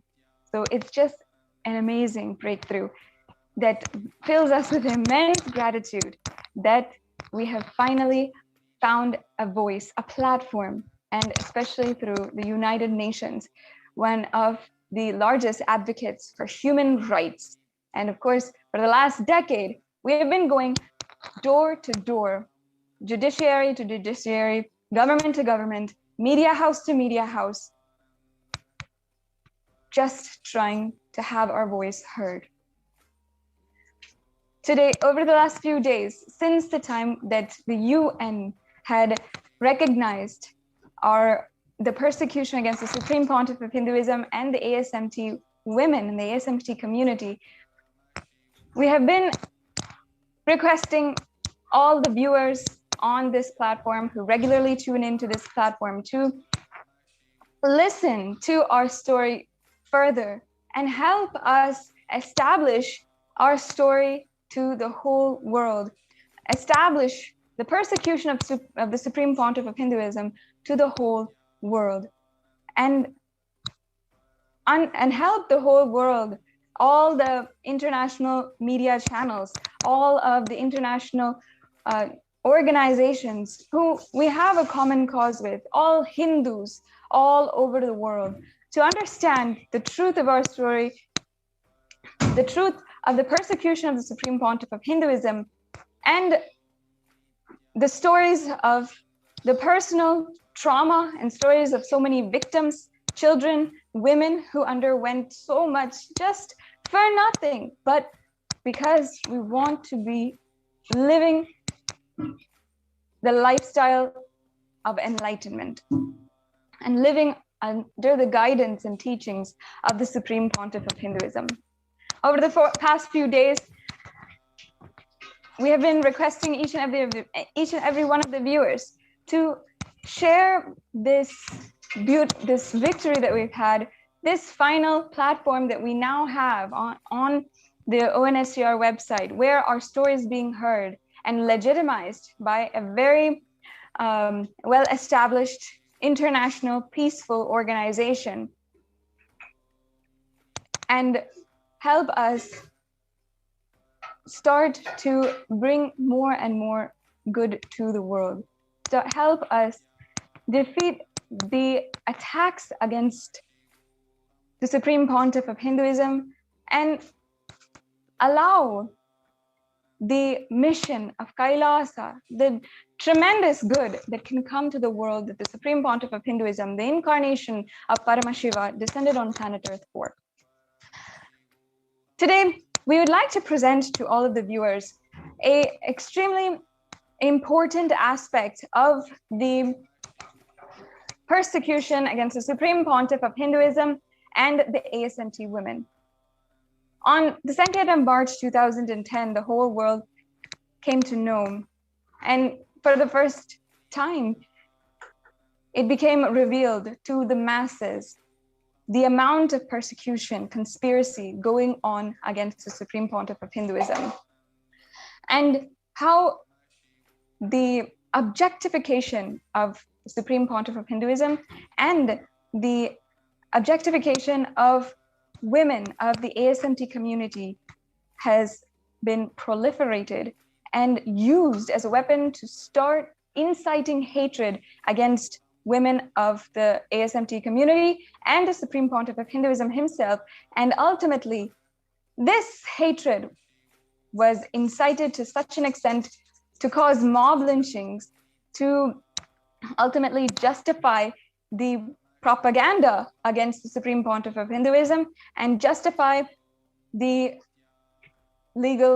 false cases against the Supreme Pontiff of Hinduism, and ultimately justify why they were out to destroy him and eliminate him and assassinate the Supreme Pontiff of Hinduism. We'd like to begin, first of all, by explaining to all of the viewers how in Sanatana Hindu Dharma, the original Sanatana Hindu Dharma, the practice and lifestyle of the Adi Shaivite minority tradition was a absolutely zero discrimination community. And it's not a community, I should say, it's a civilization where zero discrimination was tolerated. And not only this, an invaluable teaching of all inclusiveness and acceptance was proliferated among every single individual, every single being in the ASMT community. And for this, for a civilization to happen, all genders were accepted. And not only that, there were 11 genders which had been accepted, recognized, and people lived, whether it's a male, female, bisexual, and different sexual orientations, all of them were accepted in Hinduism, recognized, and also empowered for their pureness of consciousness, empowered for being divine themselves. Each and every person, no matter their gender, no matter their sexual orientation, was empowered for their infinite consciousness, for what they truly were, the pure consciousness. And in Sanatana Hindu Dharma, not only this, but the avatars, the incarnations, were accepted to have and express the qualities of Ardhanarishwara, meaning that they were beyond gender. They were beyond the qualities of male, female, or qualities of bisexual and any sort of sexual orientation. In fact, in the Avatar Shastra, it is very much written, told that avatars have the quality of being Ardhanarishwara, being embodiments of Ardhanarishwara, as in they were literally beyond gender, beyond male and female. And no matter if it was women or male, they were equally empowered for their infinite possibility. And male and female, no matter what gender, was allowed to practice rituals, were allowed to take up sannyas, were allowed to take up the lifestyle of being inside of the monastic order. They were allowed to be in the any order that they prefer, that they choose by their nature. And they were able to empower themselves where they felt was right and true to themselves, express themselves as they wished.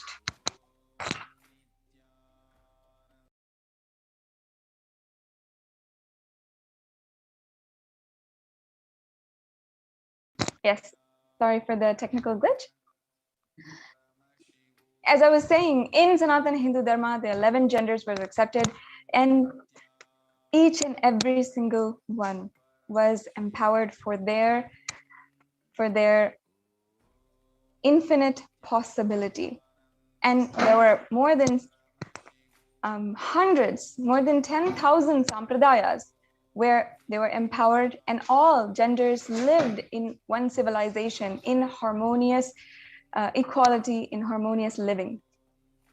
So in this community, this is what the Supreme Pontiff of Hinduism is reviving through the revival of the Ida Shaivite minority tradition. And in Kailasas across the world, this same practice was in his revival. So meaning in Kailasas across the world, 2/3 of the leadership positions are actually held by women, and women are allowed to practice the rituals. Women are allowed to become jnanacharyas, meaning they're allowed and enabled, empowered to become spiritual teachers and guides in anyone's path to having a super conscious breakthrough. And each of the women were trained and empowered by the Supreme Pontiff of Hinduism, and myself included. We were each and every one of us trained and empowered, encouraged, enabled, and surrounded with the ecosystem which would enable us to become successful, empowered leaders as we were living in the ancient Hindu civilization. Let us now watch a short clip of how powerfully the Supreme Pontiff of Hinduism is reviving the female orders, especially the female sannyas order and the female Rudra Kanya order. So we have a short clip that we want to play with you about the Rudra Kanya Sampradaya being revived by the Supreme Pontiff of Hinduism.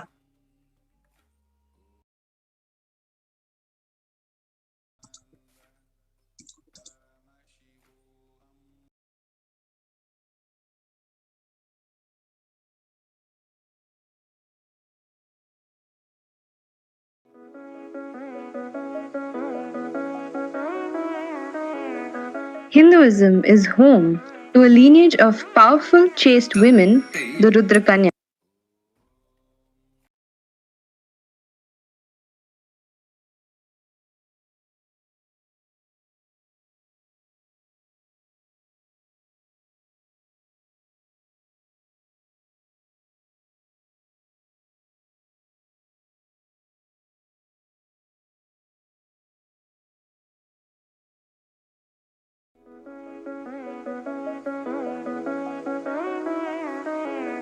Hinduism is home to a lineage of powerful, chaste women, the Rudra Kanyas.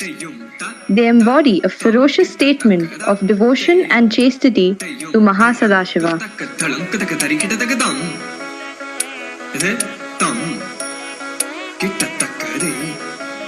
Woman is emotion, her breathing is her power.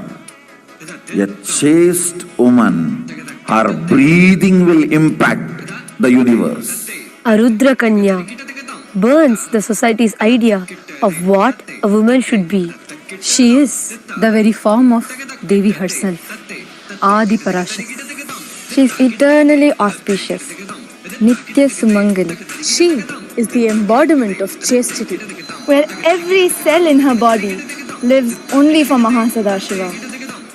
In Hindu tradition, there are beautiful sampradaya, the Rudraganya sampradaya, the sacred strong women, sacred powerful women who are dispassionate, who have no strings attached, who are completely in the space of Vairagya, most sacred, most powerful space. This whole generation, the Sampradaya of Rudraganyas, dedicated their life for keeping the sacred science of Vedagamic tradition.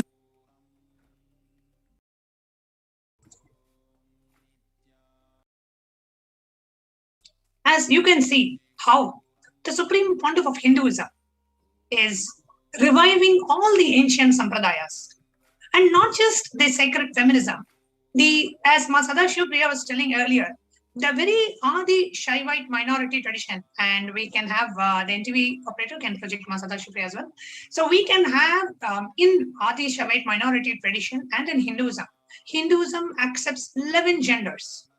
So LGBTQ plus and more, Hinduism recognizes, and the 11 genders. So everyone has a place in Hinduism. Nobody feels that they are, not welcomed, or they are not a part of this tradition. And the 11 genders in Hinduism, how Hinduism categorizes based on, the 4 different categories. One is physical. What is your physical gender? What is your physiological gender, psychological gender, and conscious gender? And the permutation combination of these 4 form the 11 genders of Hinduism. And the Supreme Pontiff of Hinduism is reviving all the 11 genders and letting the Hindus know that from the scriptures, the Supreme Pontiff of Hinduism has quoted from the Agamas, where it very clearly quotes the acceptance of 11 genders. In one of the places of the Agamas, where Paramashiva himself says that when you are applying, how Bhasma should be applied on the forehead, and it says this is how male should apply, and this is how female should apply, and this is how all the other 11 genders, all the other genders out of the 11 genders, this is how all the other genders should apply. So very clearly in the Agamas, which are the source scriptures of Hinduism, there is a reference to the 11 genders. That is why ASMT, which is one of the sects of Hinduism, is extremely progressive and at the same time extremely traditional. So progressive doesn't mean modern and untraditional. Hinduism is progressive and Hinduism is traditional, extremely traditional at the same time. So the first point that we want to share with all of you is that there are 11 genders in Hinduism. Hinduism accepts LGBTQ and all the 11 genders. And the Supreme Pontiff has declared himself to be a sannyasi and of a transcendental gender. And the very concept of transcendental gender, we wanted to give an idea. See, male is not 100% male. In him, 51% is male and 49% is female. Because that is why you'll see in many of us, right? In many females, you may see some male attributes or characteristics, the way they behave, talk. And then the men, you will see some of them are very emotional. So it is not that a person is 100% male and 100% female. No, there is 51% you are male and then 51% you are female. And the one of transcendental gender is the embodiment, Ardhanarishwara, the Paramashiva, the incarnation of Paramashiva, who is Ardhanarishwara, represents the perfect balance of male and female energies in us. So 50% male and 50% female. When the male and the female parts, the components are perfectly in balance, then you become a being of transcendental gender. That is why if you see the Supreme Pontiff of Hinduism, many a times we have seen just one half of the body will be completely radiating the divine masculine and the other part will be radiating the divine feminine aspects of the divine. Yes, Mother Sadashiva Priya, would you like to add something to it? Yes, and not only that, how in the presence of the Supreme Pontiff of Hinduism, every single being feels connected and feels absolutely fulfilled. That is the quality where when you feel absolutely sure of yourself and your gender, you can make that happen in another person. That's a very deep, almost conscious quality of the the spiritual aspects of this deep completion, which a avatar incarnation of Paramashiva can radiate through his body. And so ultimately, that is what the Supreme Pontiff of Hinduism, whether it is anyone, how he could simply complete them through his presence, because of being absolutely sure of himself. Now, as Jnanatma Swami had as explained just now, in all these 4 levels of gender, how complete you are is determining what is your gender and what is the expression of your gender and the way that you interact with other genders as well, and how you relate with others, and how you're complete with your gender and your identity, your gender identity. Exactly. And so in this way, yes. So sorry to interrupt you here. I just wanted to add to what you're saying, right?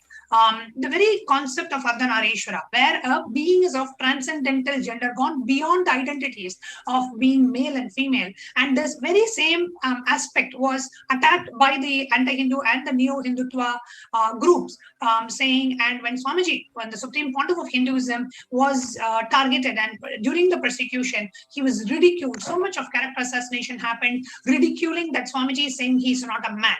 Actually, from the age of 3, the Supreme Pontiff of Hinduism has practiced yoga and so many different things. And his entire body is a yogic physiology and a yogic physique, where the Supreme Pontiff of Hinduism is demonstrating the highest aspects of yoga, where his body has gone beyond the gender of male and female. And when the Supreme Pontiff of Hinduism was arrested illegally by the anti-Hindu elements and by the neo-Hindutva group attacking, that's when the Supreme Pontiff revealed that the Supreme Pontiff is of transcendental gender. He's gone beyond the male and female, and you can do a medical test and you will see very clearly the Supreme Pontiff is of transcendental gender. His body does not have the male characteristics of an adult male. That is what the Supreme Pontiff meant. However, yes, ma'am. Yes, I'd just like to add. Yes, I'd just like to add the Supreme Pontiff of Hinduism was initiated into Bala Sannyas from the age of 3 years old, and ultimately he was surrounded in an ecosystem with highly adept aghoris and gurus, people who had themselves been, who had mastered going beyond gender and from the young age been able to express these powers, express these higher qualities of going beyond gender. And at the age of 12 years old, and as well as at the age of 16 years old, the Supreme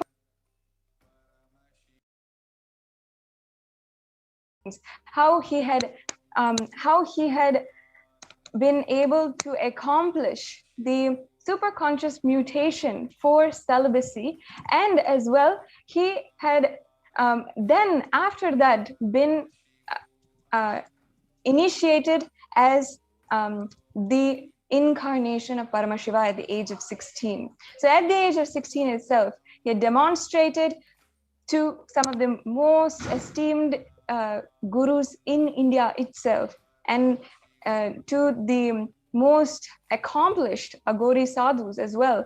And he established how he had expressed the quality of the superconscious mutation for celibacy, and therefore he had been and therefore once he had established that, demonstrated that, the Supreme Pontiff of Hinduism was initiated in the Yoga Pattabhishekam at the age of 16 years old.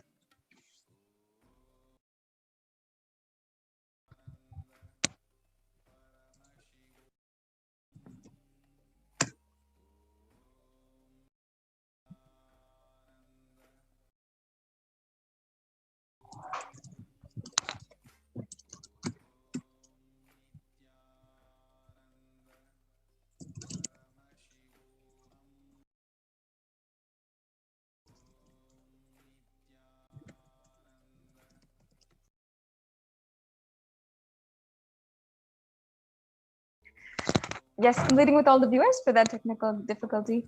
As I was saying, At the age of 3 years old, the Supreme Pontiff of Hinduism was initiated into Bala Sannyas. He was in a beautiful ecosystem with highly adept and esteemed gurus. And at the age of around 13, 14 years old, the Supreme Pontiff of Hinduism had accomplished and demonstrated how he actually manifested the quality, the superconscious mutation for celibacy. And he demonstrated this to the most esteemed Aghori sadhus in India. And just recently, in September last year, the Supreme Pontiff of Hinduism revealed how this mutation process had happened, what the sacred mutation was to express the superconscious quality of celibacy. And therefore, having demonstrated this to all of his gurus, the Supreme Pontiff of Hinduism was after that initiated during the Yoga Pattabhishekam as the incarnation of Paramashiva. So from the age of 3 years old, and of course his happening on planet Earth himself had established that he was an incarnation and expressing the qualities beyond gender.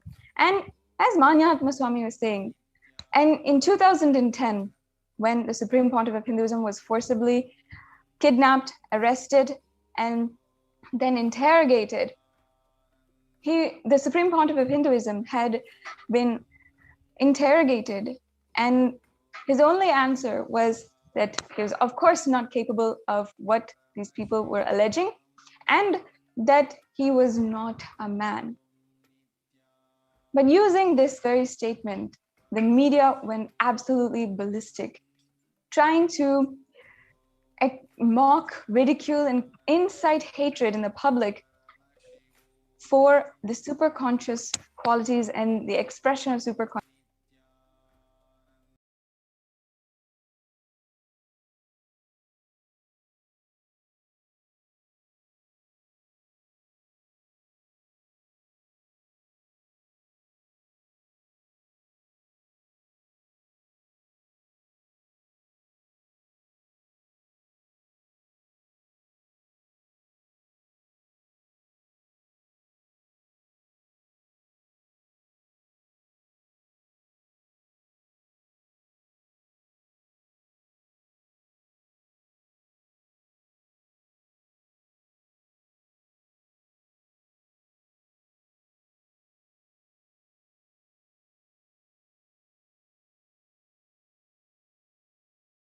Sentiments of millions of Kailashians, of disciples of the Supreme Pontiff across the world. And not only the fact that he is a transcendental gender, that he is absolutely beyond gender, but even how he is a sannyasi. They literally made the Supreme Pontiff of Hinduism, they just fabricated, morphed, even made so many graphics that would just destroy and show the Supreme Pontiff of Hinduism, dehumanize him entirely. And ultimately what this would do is incite hatred among the public and enable the public to just sit back and make no opinion and justify the acts of torture and how they would later on attempt to assassinate the Supreme Pontiff of Hinduism. And here you can see, as the media article is showing, everything that the Supreme Pontiff of Hinduism reveals about his body being of transcendental gender, where because of the highest tapas and the yoga, and from the age of 3 that Swamiji had been trained into, his very physiology has gone beyond that identity of a male or a female. Though the Supreme Pontiff may be carrying a male body, he said, I am declaring myself of the transcendental gender, where I do not feel that I am a male or a female. And we have done so many medical tests on the Supreme Pontiff of Hinduism, which show very clearly that the male hormone level in Swamiji's body is less than that of a 6-year-old child, which is unheard of. So even medically, scientifically, we have been able to show that the Supreme Pontiff is of transcendental gender. He may be an adult male as per his age, but the body, hormone level, and all these show completely differently. differently. So even scientifically, we have been able to prove that. But however, the media continues to abuse the Supreme Pontiff of Hinduism and spread so much of hate speech and made him a laughing stock in the media, and that's what they continue to do. And in fact, the medical records that were done in 2014 show that the Supreme Pontiff of Hinduism expresses the testosterone levels of a 6-year-old.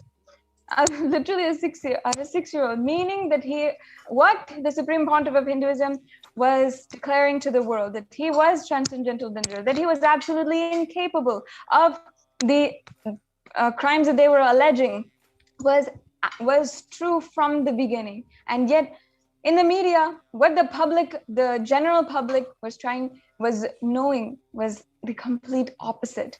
And the frenzy that the media created allowed the criminals and the neo-Hindutva militant forces to kidnap the Supreme Pontiff of Hinduism and torture him, trying to get a false confession out of him, and then trying to assassinate him ultimately. And not only this, in so many different ways, the Hindu culture that the Supreme Pontiff of Hinduism was reviving. For example, saying that linga worship was phallic worship, and saying that the way that the Supreme Pontiff of Hinduism was dressing was cross-dressing. All of this is absolute crimes against Sanatana Hindu Dharma that we have not shown to the world and have not told to the world. And finally, only through today, when the UN is recognizing the persecution of the Supreme Pontiff of Hinduism, we are actually having a voice for all of these absolute crimes and the denial of human rights of Hindus, and of course, ultimately the Supreme Pontiff of Hinduism himself. And it is not just the Supreme Pontiff of Hinduism. Of course, the Supreme Pontiff of Hinduism went through the most brutal, with over 70 assassination attempts over the course of 10 years. And so many other attacks to all of his adinams across the world too, and how literally in all different directions, attack was being filed against the Supreme Pontiff of Hinduism, and whether it's physical attack in the properties and in the adinams, whether it was direct physical attack against the Supreme Pontiff of Hinduism and his physical body, or it was his disciples. It was always. I just wanted to, Sadashivri, at this moment, I just wanted to pause and just share a very short clip, a revelation by the Supreme Pontiff of Hinduism about his own gender. Let's watch the short clip. Yes, ma'am.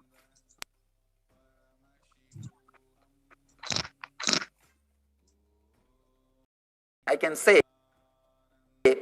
2-3 things happened permanently after enlightenment.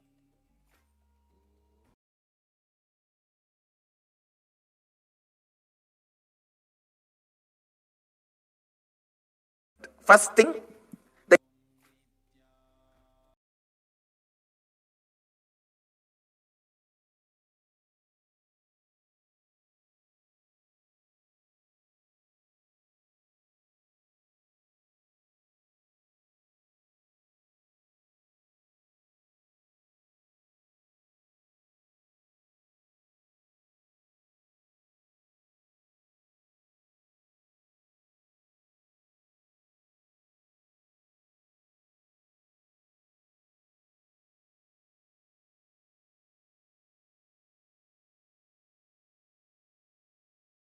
I can say 2-3 things happened permanently after enlightenment. First thing, the inner chattering is not there. The gap which I gave just now, even in that few seconds, there's no word. Pure space. The second thing, the idea, the boundary, the border ends here and here starts the world. That border consciousness is not there. Whenever I have to handle the body moves, the handling happens. But when I relax, again that idea is not there. That boundary feeling doesn't exist. Third thing, even though body is male body, it is too